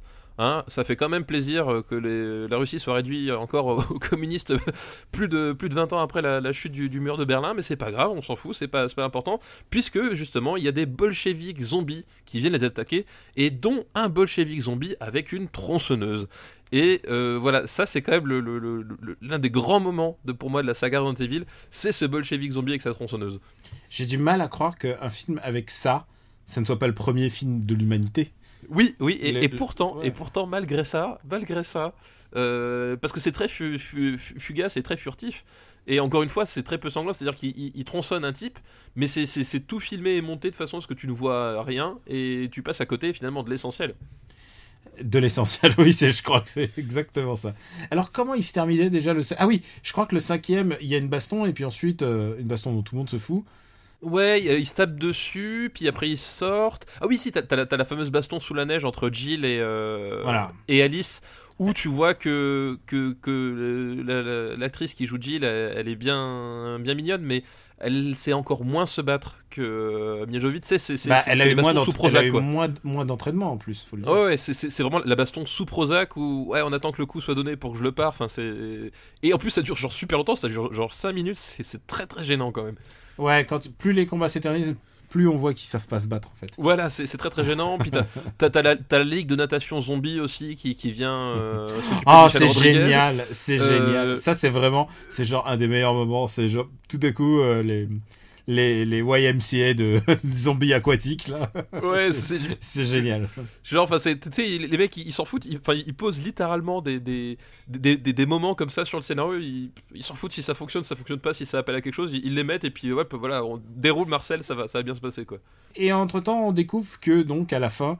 Désolé spoiler, mais bon, il faut bien qu'on raconte un petit peu ce qui se passe. C'est que Wesker est devenu président des États-Unis. On se demande président de quoi, puisque les États-Unis ont été ravagés. Oui, c'est ça. Ils arrivent à la Maison Blanche. Il lui pique et il lui fout encore des nanovirus dans le corps pour lui dire tiens, je te rends tes pouvoirs. Voilà. Et on sait pas la différence que ça fait avec avant, mais bon, il lui rend ça. Non, absolument aucun. Et il lui dit bah voilà, et ça va être bientôt ta dernière mission. Plan large sur Washington et ça se termine là-dessus. Voilà, plan large où tu vois Wesker, Alice, Ada Wong. C'est vrai qu'on n'a pas parlé d'Ada Wong, mais qui est une espionne gentille, méchante, on sait pas. Voilà, espionne gentille, méchante, en robe de soirée, jouée très très très très mal. Alors, elle est jouée par Li Ming, mais le truc, oui, c'est qu'elle est doublée dans ce film. Elle est. Oui, non, mais je pense qu'encore une fois, les acteurs sont livrés littéralement à eux-mêmes lors du tournage. Je crois qu'en plus, Li Ming, elle était dans le dernier Transformers. Eh ben, belle carrière. Bah écoute, non, ça va. C'est sûr où il y a les dinobos quand même, c'est pas n'importe quoi. Donc il y a... Tu sais qu'il y a des gens qui nous ont envoyé Transformers dans la liste 2000, hein. Attention, j'ai hâte qu'on y soit. Oui, c'est moi aussi, j'ai hâte. Et donc, la grande saga des années 2000. Il y a tous ces personnages, voilà, il y a Léon, etc. Ils sont tous là, jambes écartées, statiques, sur le toit de la Maison Blanche, en train de regarder les armées de zombies qui s'offrent à eux. Et en gros, Wesker leur dit qu'ils sont le dernier rempart de l'humanité pour la sauver, et c'est pour ça qu'il lui a rendu ses pouvoirs, parce qu'il a besoin d'elle. Voilà. Et ça se termine là-dessus. Voilà. Et pourquoi il a besoin d'elle pourquoi il a la guerre. Pourquoi il a besoin d'elle alors qu'il a essayé de la tuer pendant tout ce temps-là? Oui, il a essayé de la tuer pendant tout ce temps-là, et la seule obsession qu'il avait, c'était l'empêcher de sauver l'humanité. Genre, ok. C'est pas grave. Décide-toi, mon pote. C'est pas grave, on va faire comme t'as dit, c'est très important. Et alors, on le classe ce film peut-être? Bah oui, il faut le classer, bien sûr, évidemment. Est-ce que il est meilleur ou pire que Apocalypse? Bah écoute, moi, j'ai une certaine tendresse pour Apocalypse, ne serait-ce qu'à cause du caoutchouc en fait. Parce que le Afterlife et Rétribution ont ce gros défaut d'avoir des tas de décors en images de synthèse dégueulasses en fait. C'est le truc, c'est qu'on n'y croit plus du tout, c'est l'époque fond vert et... C'est l'époque fond vert, images de synthèse. En plus, enfin, il y a le 300 de Zack Snyder qui est passé par là, les mecs ils se sont dit putain on peut y aller à fond avec la palette numérique, faut que ce soit vraiment dégueulasse. Et mets-moi du gris, mets-moi un peu de noir et de marron là. C'est ça, voilà, donc visuellement c'est quand même une putain de bouillie dégueulasse, et Resident Evil Apocalypse a au moins ça pour lui, c'est-à-dire qu'il y a le caoutchouc et il y a les décors réels, même si c'est cheapos, ça fait quand même moins un gros truc dégueu quoi. C'est clair. Bon bah écoute, pour l'instant c'est le dernier film, c'est le 5e film de la liste. Eh oui, Rétribution. Qui l'eût cru? Voyons voir le 6e film. Donc on se téléporte 5 ans plus tard, donc aujourd'hui en 2017. Et, voilà. Et je dois le dire, et c'est rien que pour ça me donne envie de lancer un Patreon. Tu as payé ta place pour aller le voir. Oui, ouais, voilà. 10,60 €. 10,60 €, mais tu l'as vu en 2D quand même. Oui, j'ai été épargné de la 3D cette fois-ci. Et en plus, le pire, c'est qu'il y a genre une séance qui était en 2D sur toute la journée à Annecy, et j'ai réussi à aller à celle-là parce que je refusais de payer le supplément et de me taper un putain de film en 3D en plus quoi. Là c'est sûr qu'ils vont boucler parce que Paul Anderson, son contrat s'arrête, Mila Jovovich aussi, enfin ils peuvent les reprendre sous contrat, oui, mais ils ont annoncé qu'ils vont rebooter. Voilà. Et en fait, en gros, ce qu'il faut savoir, ce qu'on n'a pas encore dit, c'est que si ils faisaient des films aussi régulièrement, il y avait une raison. Enfin, outre le fait que ça marchait, encore une fois, vraiment d'un point de vue commercial, attention, sur 5 films, on approche du milliard de recettes. Voilà, donc c'est vraiment un énorme carton. C'est vraiment un carton monstrueux. Un énorme carton. Quoi. Mais en dehors de ça, c'est que il y a des problèmes de droit, c'est-à-dire que les droits d'exploitation des films sont reconduits à chaque fois pour 3 ou 4 ans, je sais plus exactement. Et ce qui fait qu'à chaque fois, ils sont pressés par le temps pour sortir le film, de peur de devoir perdre les droits et de devoir soit les renégocier, ou soit que quelqu'un d'autre les chope à leur place. Donc ils ont une vraie pression financière à devoir sortir les films vite et n'importe comment, un peu. Enfin voilà, je crois que ce genre de contrat ne se fait plus aujourd'hui. Voilà, ça se fait plus. C'est ce qui est arrivé d'ailleurs avec Spider-Man et les X-Men. Et les X-Men avec Sony d'un côté et c'est Warner Fox, du coup. Et Fox de l'autre. Fox pour les autres. C'est exactement la même configuration, c'est que les mecs ils sont obligés de sortir des films régulièrement, sinon ils perdent le droit d'exploitation. Et là c'est ce qui se passe. Et Samuel Adida a dit récemment que des films Resident Evil on va en voir encore, et qu'a priori la piste privilégiée c'est la piste du reboot. Ah, quelle joie! Ça veut dire qu'on aura plus. C'est vrai qu'on en a presque pas parlé, mais dans tous les films, je crois, on en a fait 5 là jusque-là. Je pense que dans au moins 4 des films, il y a eu des couloirs laser. Oui, c'est ça. Je crois qu'il n'y en a pas dans Extinction. Mais il y en a. Dans Rétribution, il y en a un, je suis sûr. Rétribution, il y en a, mais il y en a tout au début. En fait, elle s'échappe de cette espèce de grande pièce tout en blanc là, et puis elle doit courir avec sa combinaison de cuir, et il y a des trucs laser qui lui courent après. Ah, quelle joie! Et tu sais quoi, là, en rentrant dans la salle de ciné, donc en janvier, quand on avait vu chapitre Final Chapter, je me suis dit, ça serait tellement bien de revoir des couloirs laser, parce qu'on les a pas assez vus. Et je dois dire que le film m'a donné entière satisfaction. Voilà, il a promis, il a répondu présent, voilà. Paul Anderson s'est dit, ce qu'on va faire, c'est que, puisqu'il est toujours l'auteur des scénarios, la Reine Rouge, ce coup-ci, elle va devenir gentille, donc l'intelligence artificielle va essayer de tuer toute l'humanité, parce que finalement, enfin, tu regardes dans le premier Resident Evil, elle fait le massacre des personnes, et etc., de façon complètement délibérée. Enfin, il y a vraiment... c'est ce qu'elle voulait, quoi. Et donc, du coup, elle est... D'ailleurs, la Reine Rouge est jouée par Heather Gabbo Anderson, qui est autre que la fille de Paul Anderson et de Mila. Eh bien, j'aime bien moi, les entreprises familiales, moi. Ah bah, j'ai hâte de voir l'entreprise familiale Boulet. Hein. Je te cache. Je pense qu'il y aura un sniper d'un côté, un buffer, un tank. Un tank. Donc cette intelligence artificielle dit, bon bah écoute, il faut que tu ailles sauver, il faut que tu ailles retourne à l'endroit où tout a commencé, donc à Raccoon City. Dans le Hive, donc faut que tu retournes sous terre dans une base secrète, encore une fois. Encore une fois, dans l'endroit où on a fait le premier film. Je pense, genre, elle aurait pu rajouter attention au couloir laser. Il faut que tu chopes un antivirus C'est ça. Qui va sauver l'humanité tout entière, parce qu'avec tout l'argent qu'Umbrella a pour faire le mal, ils se sont dit, on va aussi faire un antivirus. Pourquoi Pourquoi ils ont fait ça? Mais c'était quoi ton plan, en fait, à la base? Et tu sais, et en plus, et donc c'est le méchant Wesker là qui l'a sur lui. Et tu te dis, pourquoi, si t'as un antivirus sur toi et qu'il faut surtout pas que ça arrive entre de mauvaises mains, ton antivirus qui risquerait de sauver l'humanité, ou plutôt ce qu'il en reste, pourquoi tu le fous pas dans une dalle de béton? Pourquoi tu le gardes sur toi et que tu le montres en plus, genre tu fais là, attention, regarde, tu vois ce que tu cherches? Il est là, hop, dans ma poche. Et parce que c'est vraiment ce qui se passe, hein. En plus, c'est vraiment la scène, elle est comme ça, je ne mens pas. Donc, c'est ce très beau MacGuffin. Et donc notre camarade retrouve Ali Alter, notre Claire Redfield, qui était justement là par hasard, et une nouvelle bande de personnes de no-name qui vont tous mourir les uns après les autres. Oui. Moi j'aime beaucoup Christian qui meurt, genre alors que lui il a l'air badass, tu sais, genre il se laisse pas faire, il dit non, on lui fait pas confiance. Oui, c'est ça. On pense qu'il va tenir assez longtemps. Il meurt genre 10 minutes après. Et tu ne comprends pas qui meurt, en fait, c'est ça qui est bien. C'est que c'est le plus mal filmé. Moi, il faut avouer, il faut l'avouer, d'un point de vue visuel, c'est une chure totale. C'est-à-dire que le film s'ouvre. Enfin, parlons 5 minutes de l'introduction de ce film. C'est-à-dire qu'on resitue, on avait dit à la fin de Rétribution, plan large Washington, la coalition des humains et des acteurs porno de Est-Allemand qui s'opposent aux zombies. Voilà, on en est là. Et moi, je signe pour l'instant. Début de Final Chapter, Mila Jovovich toute seule se réveille et est poursuivie par une grosse bestiole dans une poursuite automobile absolument illisible qui ferait passer celle de Quantum of Solace pour un modèle de découpage. Ça, c'est dégueulasse. Les plans sont filmés en shaky cam.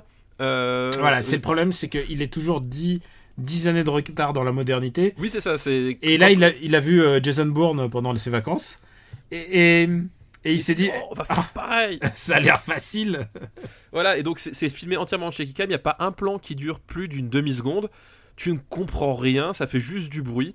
Et tout le film est comme ça. Et le problème, c'est qu'une grande majorité du film est plongée dans le noir complet. Donc, déjà, t'as pas de lumière, tu ne vois pas à quoi ressemblent les gens, et c'est monté à la hache, c'est hystérique.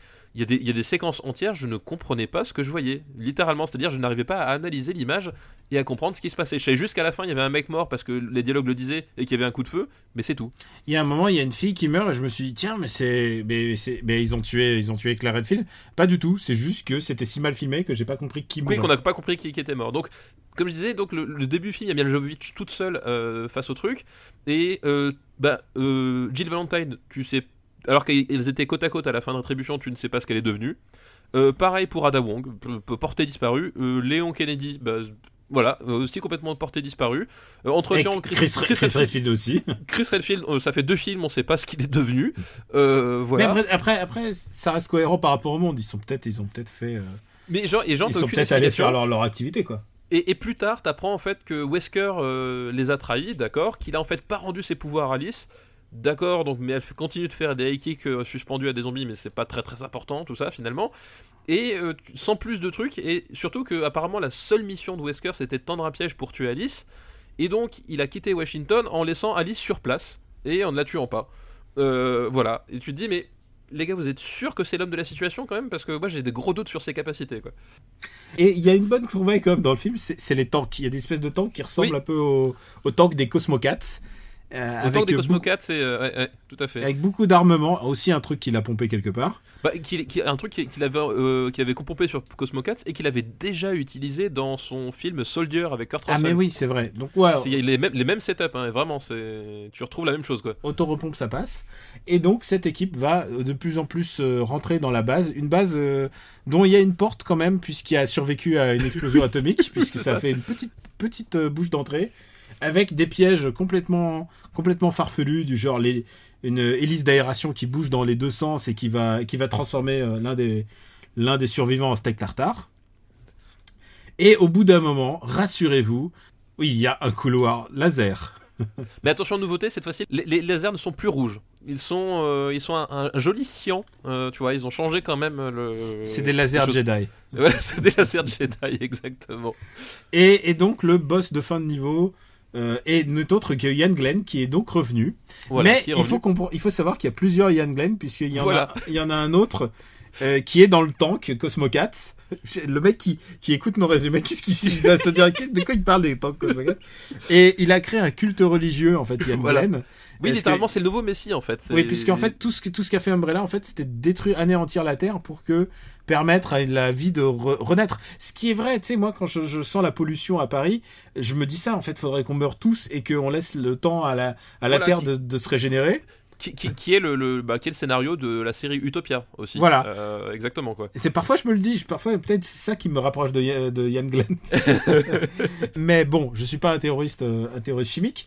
Et lui, il s'est dit bon bah on va faire ça et puis on va redonner la terre à 4000 ou 5000 personnes riches. Voilà, à des riches qui ont contribué au financement de l'Umbrella, quoi. Oui, c'est peut-être le plan de Trump. Nous le savons pas. Oui, c'est ça. Nous ne le savons pas encore. Nous sommes qu'en première semaine de juridiction Trump. Putain, quelle première semaine, la vache. Mais je pense que Trump, et c'est Ian Glenn, hein, je pense que Trump va débarquer en camion Cosmocats. Hein. Et ce film donc n'a un peu aucun sens, puisqu'ensuite... Mais surtout ce qu'il y a de bien, c'est que ce plan, en fait, ce qu'il faut savoir, c'est que la base de Raccoon City, c'est la base principale de là où ils ont lancé le virus T, où ils ont regroupé tous les gens qui apparemment ont payé leur place, un peu comme dans 2012, tu sais, de Roland Emmerich, où t'as tous les gens qui ont payé leur place pour survivre à l'apocalypse, ils sont regroupés là. Mais... à la fin de Resident Evil Apocalypse, ils ont balancé une ogive nucléaire juste au-dessus de cette base. Quel était ton plan le moment où tu as fait ça? Je veux dire, en plus, la logique, elle est débile. Si ton plan, c'est détruire la Terre pour répondre au virus, pourquoi est-ce que tu fais semblant de contenir le virus avec un missile et risquer de péter ta base? Parce que c'est ce qui se passe. C'est qu'en fait, s'il n'y avait pas eu de missile nucléaire, il n'y aurait pas eu la petite ouverture, parce qu'on nous le dit clairement, attention, c'est l'explosion nucléaire qui a fait l'ouverture pour entrer à nouveau dans le live. Sans ce missile nucléaire, Mila Jovovich restait à l'extérieur, le film était fini, Umbrella avait gagné. Mais non. Ouais, mais heureusement, elle avait un compteur sur le bras pour lui rappeler combien de minutes précises il y avait avant l'extinction de l'humanité. Oui, c'est ça qui est génial, c'est la Reine Rouge qui lui dit texto, il lui fait dans 48 heures pile, pas une seconde de plus, pas une seconde de moins, notez bien, 48 heures pile, toute l'humanité est exterminée, toute, à 100%. Voilà, ces gens, il n'y a plus personne. Et tu fais, mais pourquoi 48 heures pile, tu sauras jamais ce qui se passe, mais bon, Mila Jovovich, elle le prend sur parole, elle fait ok, pas de problème, j'y vais. Oui, elle se dit, oh non, pourquoi, quelles sont mes raisons de te croire? Et finalement, elle le croit quand même. C'est ça. L'autre dit, bah tu fais ce que tu veux. Bon bah écoute, je te crois alors. Hein. Quel est tu voulais tuer l'humanité? Pourquoi est-ce que je devrais t'écouter? Et parce que peut-être Mila Jovovich a reconnu sa fille qui joue la nouvelle IA, je ne sais pas. Et on peut noter quand même le non-intérêt de Albert Wesker dans cet épisode-là. Il ne fait rien à part tenir une porte et littéralement il tient une porte, c'est ça. Et il finit comme Dick dans Robocop, en fait. Oui, c'est un peu ça. C'est exactement ça. C'est un peu ça. C'est exactement ça. Ils ont vu Robocop aussi. Ils se sont dit putain, c'est une super idée ça. On va faire pareil.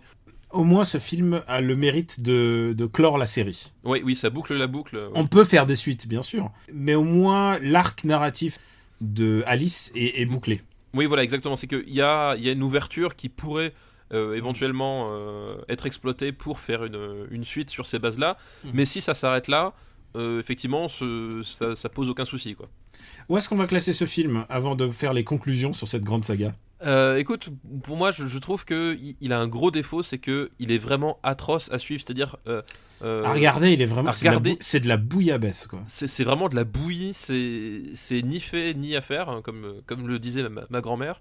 Vraiment, c'est atroce. Et du coup, t'as même pas ce côté fun que tu peux avoir, par exemple, dans un Afterlife qui est complètement débile, mais qui restait, enfin voilà, qui te faisait pas saigner les yeux, enfin si, mais pas de la même façon et pas aussi intensément, quoi. Là, enfin, je te jure, moi, il y avait des moments, je comprenais plus ce que je voyais, et j'avais plus envie de comprendre. Enfin, c'était fatigant, c'était pénible, et comme en plus c'est celui qui est censé apporter toutes les réponses, mais qu'en fait les réponses, elles ne font que soulever toutes les incohérences qui étaient mises en place jusque-là.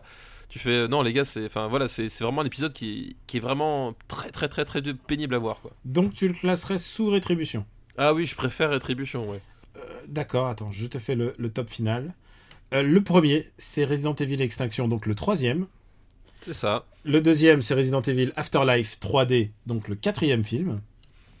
Le troisième, c'est Resident Evil l'original, et je pensais pas qu'il allait être aussi haut parce que c'est quand même un film un peu chiant. C'est quand même un film un peu chiant et pas mal raté, ouais. Quatrième, Resident Evil Apocalypse, donc le deuxième film. C'est ça. Et je pensais pas qu'il allait être aussi haut classé, puisque juste au-dessous, Resident Evil Rétribution, le cinquième. Malgré ces bolcheviks nazis, ces bolcheviks zombies à tronçonneuse, hein, quand même. Et malgré donc le chapitre final, qui lui n'a pas grand-chose à nous offrir en fait. Oui, il n'y a pas de biscuit à part le tank des Cosmocats, quoi. Oui, c'est ça. C'est le tank en soi, c'est une bonne idée, mais tout le reste est tellement pénible et ouais, et enfin. Il y a Ian Glenn quand même qui est vraiment super en méchant. Oui, voilà, c'est ça, c'est que. C'est un vrai méchant de cartoon, il le joue à fond. Oui, il est génial. Lui, il est vraiment. Enfin, voilà, il aurait pu sauver le truc, mais. C'est ça qui est génial. C'est d'avoir pris Ian Glenn, qui est comme un acteur shakespearien. C'est un mec de théâtre. Enfin, vraiment, c'est un mec de classique, quoi. Il a jamais eu de grand rôle ciné. Enfin, genre, il a eu Tomb Raider, quoi. Mais tu vois, c'est. Oui, putain, Et là, on lui donne l'occasion de jouer des méchants. C'est un mec qu'on voyait dans Downton Abbey avant Game of Thrones, quoi. C'est ça, et puis on lui donne l'occasion de rejouer un méchant, et il est parfaitement conscient qu'il peut y aller à fond, enfin voilà, que c'est pas ça qui va faire ou défaire sa carrière, quoi qu'il arrive, quoi. C'est un peu lui la star de tout ce film. Plus que Mila, je dirais, à la rigueur. Oui, je suis bien d'accord. C'est le bon acteur qui, certes. Je pense que c'est un peu comme. Comment dirais-je, le commissaire dans Taxi, tu vois, c'est le bon acteur. Oui, c'est ça. Et finalement, c'est là où en dehors du symbole que représentait Wesker, c'était la bonne idée de finalement partir sur le personnage de Ian Glenn en grand méchant final plutôt que Wesker, qui, le mec, il a l'air d'être coincé dans sa combinaison de cuir, c'est assez gênant quand même. Ah, celui-là, c'est vraiment le film où il est le pire, et pourtant, on a survécu au quatrième, quoi. Oui, mais vraiment, j'ai pas compris à quoi il servait, quoi. Voilà, c'est un mystère complet. Il y a juste un truc qu'on pourrait dire, c'est quand même la saga de jeux vidéo adaptée au cinéma qui a le plus gros succès de tous les temps. Ouais, oui, clairement, ouais. Vraiment, genre, indéniable, genre, ils en sont à 1 milliard, quand même, 1 milliard. Oui, ça cartonne, enfin vraiment ça cartonne, la formule cartonne, et ils arrivent à chaque fois à attirer, quoi. C'est la saga avec une héroïne la plus longue, puisque c'est possible, ouais. C'est clairement l'arc narratif d'Alice qui est le truc central. Et je tiens à dire que j'ai un petit souci en fait avec ce personnage d'Alice, puisque elle est, et on l'a expliqué avec ses histoires de pouvoir, c'est qu'elle est trop puissante. C'est un peu comme épisode 7, tu vois. T'as plus vraiment de lien affectif avec quelqu'un qui est aussi puissant et qui se sort de toutes les situations parce que magie, quoi. Oui, puis elle est hyper puissante, mais le problème c'est que sa personnage blanc, elle est pas attachante. Enfin, genre, il y a un truc qui est très curieux, c'est que, voilà, comme tu disais, elle ne fait que courir. Enfin, vraiment, c'est juste une présence physique. Dans les films, quoi. On parle souvent en ce moment du personnage de Mary Sue, tu sais, ce concept qui vient de dire comment dire, un personnage idéalisé et qui est là pour se faire valider, et qui est là pour tout réussir, et qui du coup enlève toute forme de dramaturgie. Là, on est clairement dans un personnage de Mary Sue qui a été adapté, qui a été rajouté presque, parce que c'est pas un personnage original du jeu. Oui, ça a été rajouté, c'était rajouté parce que ils avaient peur qu'en utilisant les personnages du jeu, les gens qui ne jouaient pas au jeu n'allaient pas voir les films. Alors en soi, c'est pourquoi pas, mais c'est un peu con parce que finalement rien ne t'empêche d'utiliser les personnages du jeu et juste de les caractériser, de les introduire aux gens comme s'ils les connaissaient pas. Enfin, il y a un truc qui est très curieux. D'ailleurs, je me rappelle à l'époque de l'interview de Mila Jovovich, je sais plus à quel magazine elle l'avait donné. Qui a un bout que j'aime bien en interview, elle a vraiment du franc-parler, tu sens que... Oui, mais il y a des moments où elle est bien à côté de la plaque, parce que justement, elle disait, pour moi, Resident Evil, c'est vraiment un film qui respecte les fans et le jeu, alors que bon, déjà, le premier film, il a rien à voir avec les jeux. Puis elle disait, quand on voit le film, c'est comme dans le jeu, on a vraiment l'impression de contrôler Alice exactement comme dans le jeu, sauf que le personnage n'a jamais été dans le jeu en fait. Voilà, et c'était aussi, ça faisait aussi partie de ces adaptations de jeux vidéo qui étaient faites par des gens, en tout cas une grande partie. Je pense que Samuel Adida, il a jamais lancé le PlayStation de sa vie, quoi. Je sais pas, par contre je suis sûr que Paul Anderson, oui, mais on dirait ça, mais Romero, quand il a écrit son premier script, il n'a pas touché à une PlayStation non plus, je pense. Non, c'est sûr. D'après ce que je sais, c'est que c'est un mec qui lui a enregistré ses parties, il lui a fait deux séries de vidéos, du 1 et du 2, et il a écrit son histoire à partir de ses parties de jeu. C'est comme ça qu'il a écrit son script, putain. Oui. Les génies en action. Donc, pas besoin de refaire encore une fois la saga. Est-ce que maintenant, c'est la fin de notre épisode, je crois. Voilà, c'est la fin de notre épisode. Et qu'est-ce qu'il y a en fin d'épisode ? Il n'y a pas une petite reco ? Des recommandations, exactement. Bah vas-y, fais péter ta reco. Laisse-moi deviner, tu vas nous parler d'un truc avec des zombies. Voilà, exactement. Je me suis dit, après avoir parlé de la saga Resident Evil, pourquoi ne pas parler d'un vrai bon film de zombies ? Et je voulais pas retomber dans le clou classique de vous recommander les Romero, parce que déjà, ça tombe sous le sens, et puis 2, c'est peut-être un peu facile. Alors du coup, je suis parti sur un autre film de zombies, qui s'appelle Return of the Living Dead, qui date de 1985, traduit chez nous sous le titre fort à propos du retour des morts vivants, et qui est un film très important pour moi dans le panorama du zombie au cinéma, parce que c'est un film qui est extrêmement ironique sur la figure du zombie, mais qui n'oublie pas au passage de faire un vrai film de zombie. Et c'est vraiment un humour d'équilibriste qui d'ailleurs n'avait pas été très bien compris à l'époque. Je me rappelle même de journalistes spécialisés dans le film de genre qui n'avaient pas du tout compris toute la portée ironique et drôle du film. Parce que le point de départ du film, et attention, il faut s'accrocher parce que c'est assez compliqué, enfin pas compliqué, mais c'est assez conceptuel, on va dire. C'est que c'est un film dans lequel La Nuit des Morts Vivants de George Romero est un film. C'est-à-dire que les personnages, comme dans un Tarantino, tu vois, quelque part, les personnages discutent entre eux du film de George Romero. Et ils trouvent ça vachement bien, de ça machin. Sauf que t'apprends que ce film-là, c'est pas qu'un film, en fait, c'est un récit de quelque chose qui s'est vraiment passé. Donc, dans l'histoire du film, le film est un film, mais les événements du film sont quand même réellement arrivés. Et donc le point de départ, c'est ça, c'est le personnage qui ne croit pas que les événements de La Nuit des Morts Vivants sont réellement passés, et il va lui prouver, parce qu'il travaille dans un crématorium, enfin à côté d'un crématorium, enfin je sais plus exactement le setup, mais c'est à peu près ça, et il va lui prouver, il descend à la cave dans lequel il y a des tonneaux avec les preuves de ce qui s'est passé dans La Nuit des Morts Vivants. Et évidemment, comme les personnages du film, ils sont tous globalement soit tarés, soit des enfoirés, soit idiots. Enfin, vraiment, t'as pas un personnage pour attraper l'autre. Ils font une connerie et le produit toxique qui avait transformé les gens en zombies est libéré et l'infection va gagner toute la ville. Et il y a plein de trucs, en fait, si tu regardes bien, certains que je veux pas spoiler parce qu'il faut garder la surprise, mais il y a plein de trucs qui ont été récupérés par les jeux Resident Evil qui viennent de ce film-là. Et puis notamment j'avais parlé tout à l'heure de notre ami le Nemesis là dans Apocalypse qui faisait Stars. Et ben le film qui a popularisé les zombies qui font Brains, c'est celui-là. Ça vient de ce film-là. Ouais. Et voilà. Et en fait, ce qui est génial, c'est que au fur et à mesure, enfin tous les personnages, dès qu'ils essaient de réagir à la situation, ils ne font qu'empirer les choses. Mais littéralement, c'est-à-dire qu'ils se disent ça c'est une super solution, etc. Et à chaque fois qu'ils essaient une solution, d'abord ils se disent on va détruire leur cerveau, ça va suffire. Donc t'as cette fameuse scène où ils plantent une pioche à travers la tête d'un zombie, ils le clouent au sol et puis en fait le zombie est encore en vie. Du coup ils essayent de le découper pour après le détruire complètement. Et à chaque fois qu'ils prennent une décision, c'est toujours la mauvaise décision et qui va faire que empirer les choses.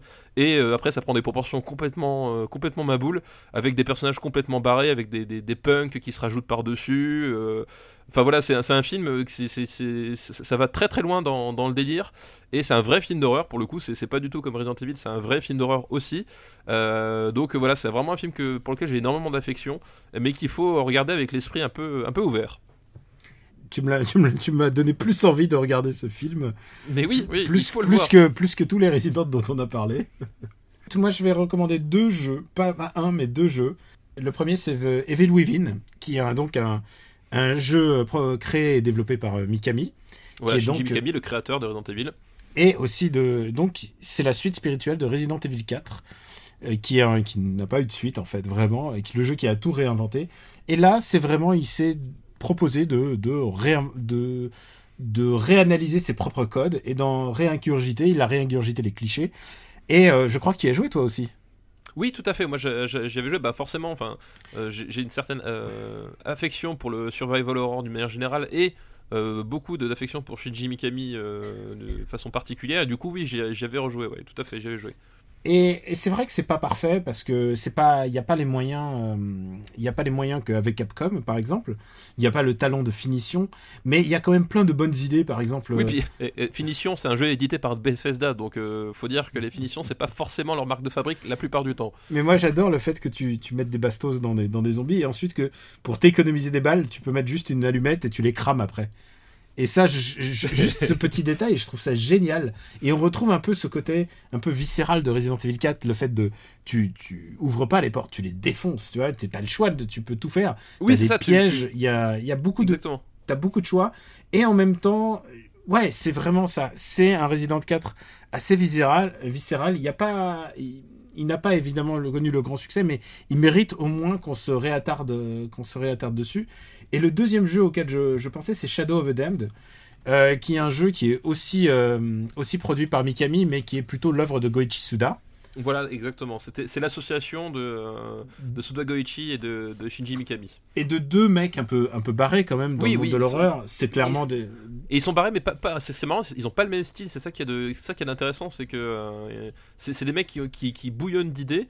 Parfois trop, enfin il y a des fois, c'est aussi l'un des reproches que je fais souvent à Suda Goichi, c'est que il a beaucoup d'idées mais qu'en fait il sait pas les canaliser, et puis au bout d'un moment les bonnes comme les mauvaises il les exploite, et du coup c'est toujours un peu bancal. Il a l'énergie d'un combattant de catch, on va dire. Voilà, mais tu peux pas nier que c'est pas un type qui va tomber dans la facilité ou dans la routine. Enfin voilà, il y a toujours un truc il y a toujours un truc à sauver, quoi. Ouais, et par exemple Shadow of the Damned, qui est vraiment il est vraiment passé, je trouve, sous les radars par rapport à sa qualité. Et c'est vraiment pour moi l'incarnation parfaite du jeu Grindhouse. C'est vraiment l'équivalent de ce genre d'esthétique, de ce genre de goût âpre, parfois pas fini. Et le héros qui s'appelle Garcia Hotspur, enfin Garcia fucking Hotspur. Ouais, et il est à la recherche de sa fiancée. De sa fiancée qui a été kidnappée par un monstre. Mais au bout d'un moment, on va comprendre que le jeu devient vraiment bizarre parce qu'il a un gun qui s'appelle The Bonheur. Ouais, the Big Bonheur même. The Big Bonheur, genre Taste My Big Bonheur, c'est vraiment ça. C'est vraiment un dialogue du jeu. Ouais. C'est tellement littéral, et il y a un moment clé dans le jeu où le jeu se renverse et où c'est ta copine qui se met à te chasser. Et ça inverse complètement le prisme du survival horror classique, puisque tu commences littéralement à lui courir sur le corps de ta petite amie nue. C'est complètement fou. C'est complètement fou. Tu tires avec ton gun, ton gun démonique, et puis tout d'un coup les obus se transforment en mot bonheur, tu vois. Oui. C'est absurde, et en même temps j'adore parce qu'il y a un commentaire là-dedans. Il y a une vision très fine de notre pop culture, et beaucoup plus fine que ce côté Grindhouse, que ce qu'on peut leur donner. J'adore les productions de ces mecs, en fait, que ce soit ça, et même les productions les plus mineures, que ce soit ça, Lollipop Chainsaw. Je trouve qu'il y a toujours quelque chose de beaucoup plus profond que ce que les gens peuvent bien en croire, et que les commentaires peuvent bien en faire en disant des trucs du genre c'est des jeux pas très finis, ou c'est des jeux ça ne fait que 10 heures de jeu. Non, c'est vraiment 10 heures de jeu, mais c'est parfois, quand c'est pertinent, ça vaut vraiment le coup. Donc voilà, je vous conseille Shadow of the Damned et The Evil Within, qui sont vraiment deux jeux qui vraiment... Si vous aimez l'horreur en jeu vidéo, c'est vraiment des trucs qu'il faut pas manquer, pas simplement parce qu'il y a pas marqué Resident Evil dessus. Oui, voilà, ouais, tout à fait. Mais moi j'ai fait les deux et j'ai beaucoup apprécié mon passage sur les deux jeux. Putain, mais tu fais plein de bonnes choses en fait. Mais oui, t'as vu ça ? Je te connaissais pas autant de bon goût. Et t'as vu ça ? Attends, ouais. Bon, je crois juste en amitié, je choisis très mal, mais sinon c'est tout, quoi. Connard. Et je crois que c'est la fin de notre épisode. Oui. de notre mini-zode d'1h30. Et je pense que si vous écoutez après, on va juste un peu parler de Resident Evil 7 et des autres. Voilà, si vous aimez les jeux vidéo, restez après le Restez après. On vous remercie de votre fidélité parce que ça nous touche. Et on vous remercie aussi de laisser des petits commentaires et des étoiles sur iTunes. Ça aide à notre référencement. Vous pouvez nous retrouver sur supercinébattle.fr où vous pouvez retrouver nos masterlists. Et n'oubliez pas, à partir du prochain épisode, nous commençons les années 2000 à 2009. On a commencé à recevoir des listes. Il y en a vraiment des géniales. Pour l'instant, on donne aucune indication. On dit rien. Ça va être la surprise pour toi et moi, je pense, la semaine prochaine. Et j'ai hâte. Vraiment, j'ai super hâte de l'enregistrer si tu savais, quoi. Si j'avais su, j'aurais enregistré tout de suite après, si on avait eu plus de temps. C'est vraiment chouette, donc merci encore. On va pas s'éterniser, on va pas vous dire où vous pouvez nous retrouver parce que vous savez très bien où vous pouvez nous retrouver. Toi, c'est quoi sur Twitter déjà, redis-le. @gkpluginbaby. Et moi, c'est Camus Robotics. Voilà, on vous dit directement à la semaine prochaine dans un épisode classique, parce que maintenant, ça y est, Resident Evil, c'est bouclé. Maintenant, vous savez quelle est notre liste. Vous savez quelle est la master list. La master list. Est gravé dans le marbre à jamais, j'ai l'impression. C'est gravé dans le marbre à jamais, tout à fait. On ne pourra plus jamais en dévier. Voilà, c'est ainsi. Bon, on vous remercie beaucoup et on vous dit à très bientôt. Ou restez à l'écoute. À bientôt, les gars, et ciao. Merci à tous, ciao. Je rajoute bon courage.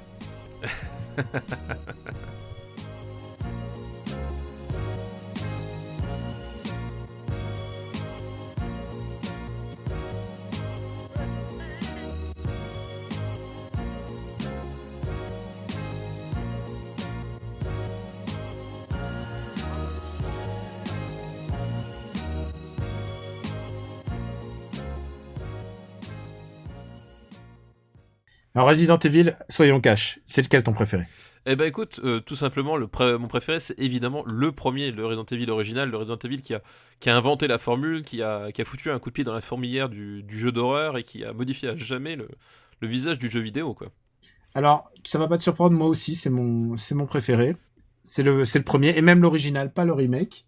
Et il faut le dire, c'est que pour moi, ça incarne le plus le jeu de... Comment dire ?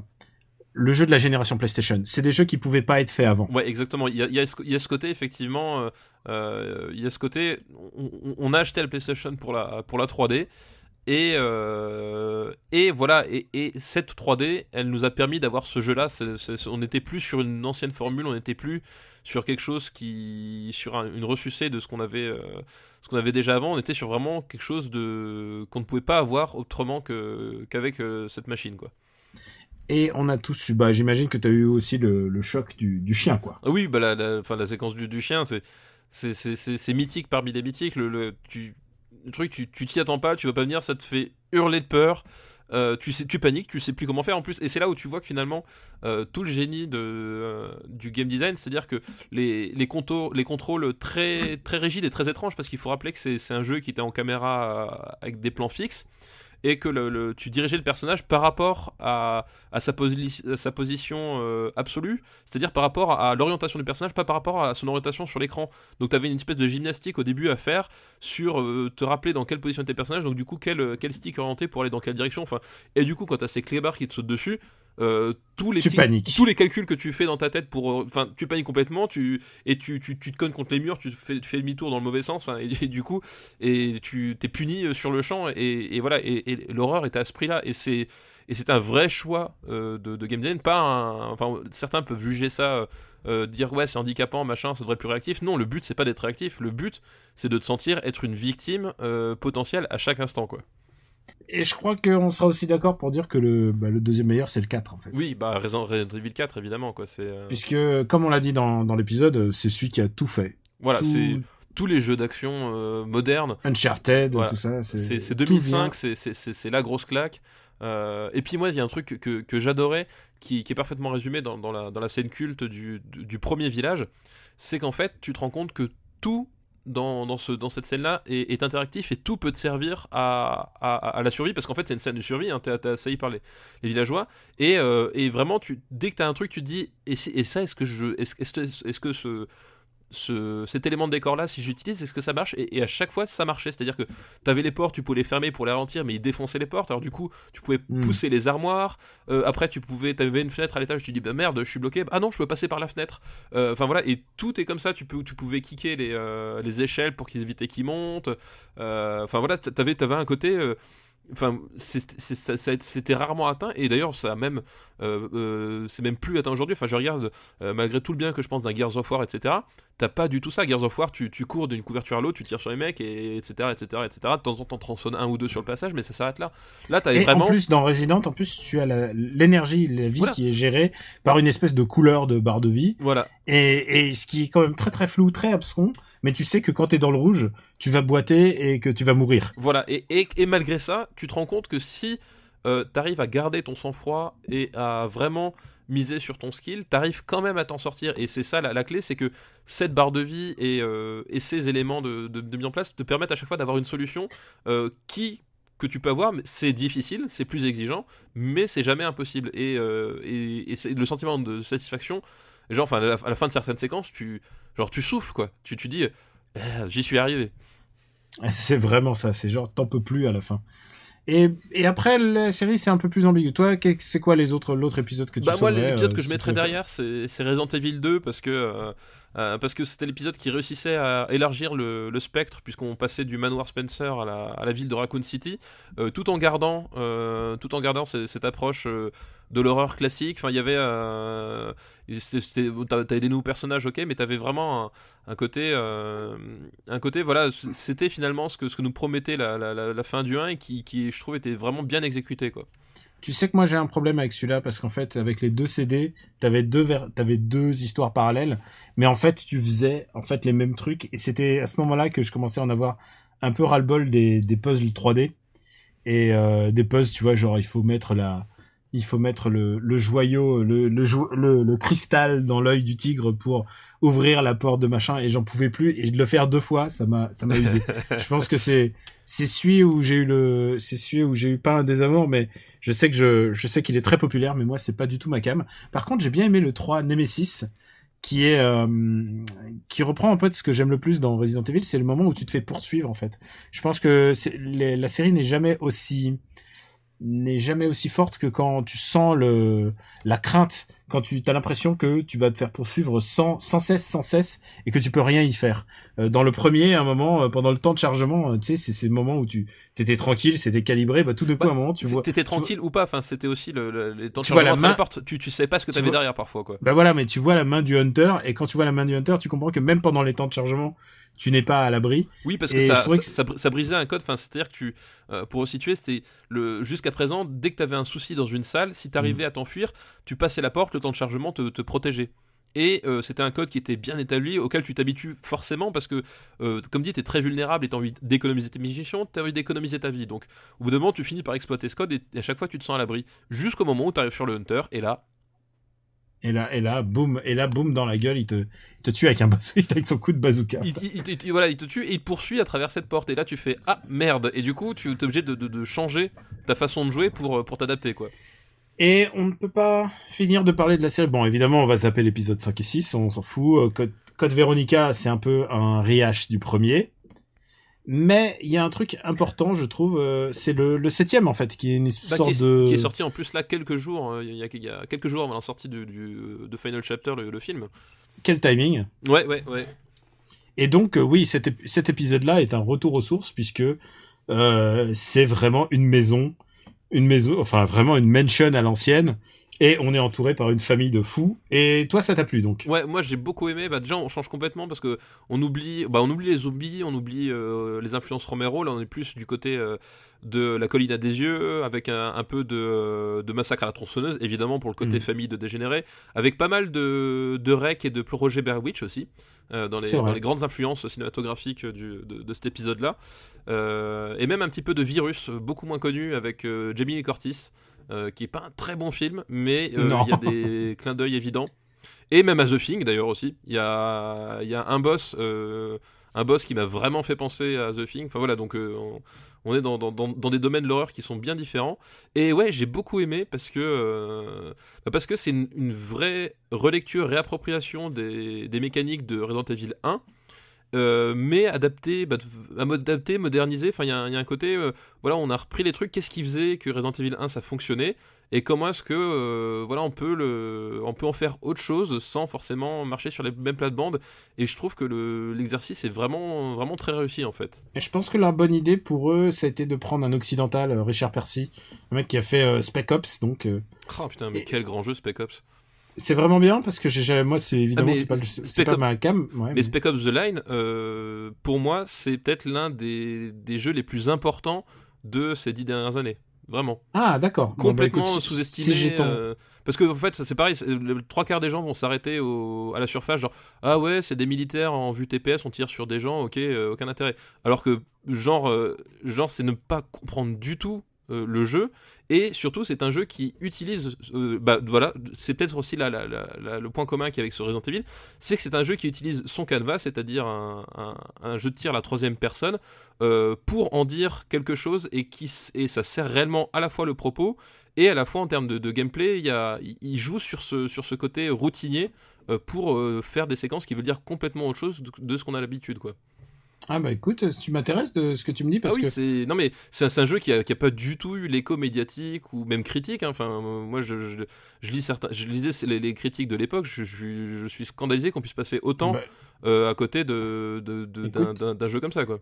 Il a eu 6 dans un site qui s'appelle Gamecult. Oui, bah voilà, typiquement le papier de Gamecult est d'une platitude, et surtout il est complètement en surface.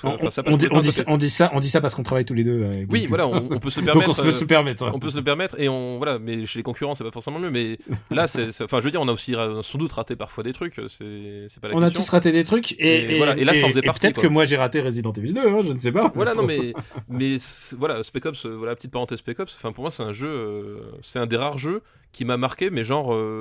Profondément dans ces dernières années, quoi. Juste pour revenir sur quand même le sujet de notre podcast. Le sujet de base. C'est que moi j'ai joué en réalité virtuelle, et je pense que le jeu a été designé pour ça, et je pense que si tu le fais pas dans cette condition-là, tu n'as pas l'expérience originale, et ça m'a permis pour la première fois de faire quelque chose que je n'avais jamais fait en fait en réalité virtuelle, en jeu tout court, c'est de pencher ma tête en fait. C'est que quand tu es planqué derrière un mur, tu baisses la tête pour regarder ce qui se passe derrière la porte. Et ce moment-là est un des moments les plus importants de jeux vidéo que j'ai eu depuis très longtemps. C'est que, comme la première fois dans Metal Gear où je me suis collé à un mur et que la caméra te permet de voir ce qui se passe derrière et de te dire, ça y est, je me prépare pour attaquer quand le mec il aura le dos tourné. Là, c'est toi qui penche la tête. C'est toi qui t'expose, et c'est vraiment génial. Ce moment-là est vraiment, quand j'ai compris ce que j'étais en train de faire, j'ai fait, waouh, il se passe un truc. Bon, après, en plus, le fait que tu te fais à chaque fois chasser par des espèces de monstres qui sont immortels. C'est ça, t'as tout un jeu où tu te demandes, putain, comment est-ce que je vais faire pour m'en débarrasser, parce que parce qu'il meurt pas. Parce qu'il meurt pas, ce con, et qui fait très mal en plus. Et ouais, je tiens à remercier aussi Resident Evil 7 parce qu'il m'a donné des vidéos que je vois au fur et à mesure sur Instagram ou sur Facebook de mes amis qui filment les autres avec des casques de réalité virtuelle, et il y a certaines réactions qui sont à pisser de rire. Ah oui, bah ça c'est... Non, en plus, ça joue beaucoup sur le jumpscare et sur les séquences horrifiques, et c'est marrant parce que c'est du jumpscare sur le jumpscare, et je peux te dire qu'en réalité virtuelle il fallait que je fasse une pause toutes les heures parce que j'étais en suure. Oui, bah, j'imagine bien, ouais. Et c'est marrant parce que t'as beaucoup de variations sur l'horreur. Enfin, t'as à la fois un jeu d'ambiance pure. T'as à la fois parfois des parties de cache-cache pure, t'as à la fois un peu plus d'horreur action, enfin voilà, et t'as vraiment c'est vraiment bien dosé, bien rythmé entre les différentes composantes, et ce qui fait qu'en dehors peut-être la fin que tu sens vraiment expédiée, en dehors de peut-être la toute fin que tu sens vraiment expédiée, le reste c'est vraiment très réfléchi et très très très bien pensé en termes de rythme et de variété de l'action, alors que finalement le bestiaire il est pas si varié que ça. Tu vois, en tout cas, oui, c'est toujours les mêmes cums. C'est toujours les mêmes cums. Tu dois avoir 1, 2, 3. tu dois avoir peut-être une dizaine de monstres en comptant les boss, donc tu vois, c'est pas énorme, mais en termes de mise en situation et d'exploitation des situations, bah c'est vachement diversifié, vachement varié et vachement rythmé, et ça c'est une vraie réussite aussi, quoi.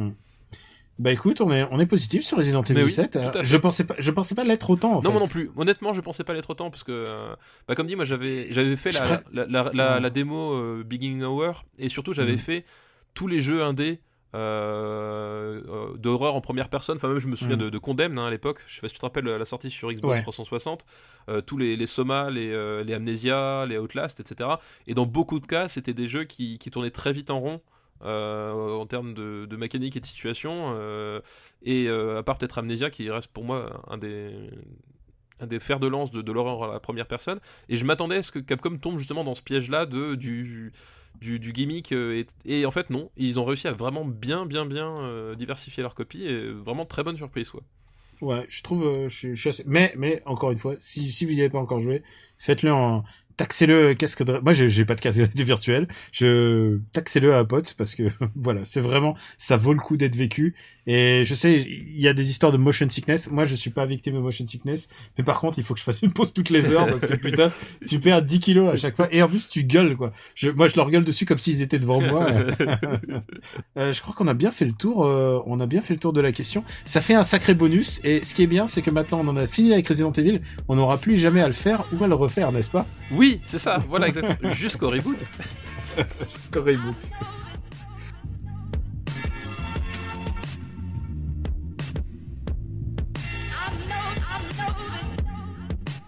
Oui, alors moi je tenais quand même à dire que pour nos fidèles auditeurs qui nous suivent depuis le début, on avait fait par exemple l'épisode spécial Star Wars, ou même en After Eight quand on avait fait le spécial X-Men, on avait un compagnon de route qui s'appelle Benjamin François. Le dénommé Quix. Le dénommé Quix. Et là, qu'est-ce qui se passe ? Il s'est défilé, alors que, il faut bien le dire, il nous incite à regarder tous les films de Luc Besson pour qu'on fasse une spéciale Besson, quoi. Monsieur Andrieff, quelle indignité. Quelle indignité. Comment faire confiance à cette personne qui nous pousse et qui nous fournit les films de Luc Besson pour qu'on les regarde tous. Enfin, en ce moment, je suis en train de regarder Angela, à cause de lui, et il ose nous dire, je ne regarderai pas les Resident Evil pour vous. Quelle indignité. Moi, je suis révolté. Je suis littéralement révolté. Ce n'est pas tolérable dans une république comme la nôtre. Putain, tu dis ça alors qu'il faut que j'aille voir les résultats de Benoît. Bon. Bon, allez, je crois qu'on est bon. Parfait.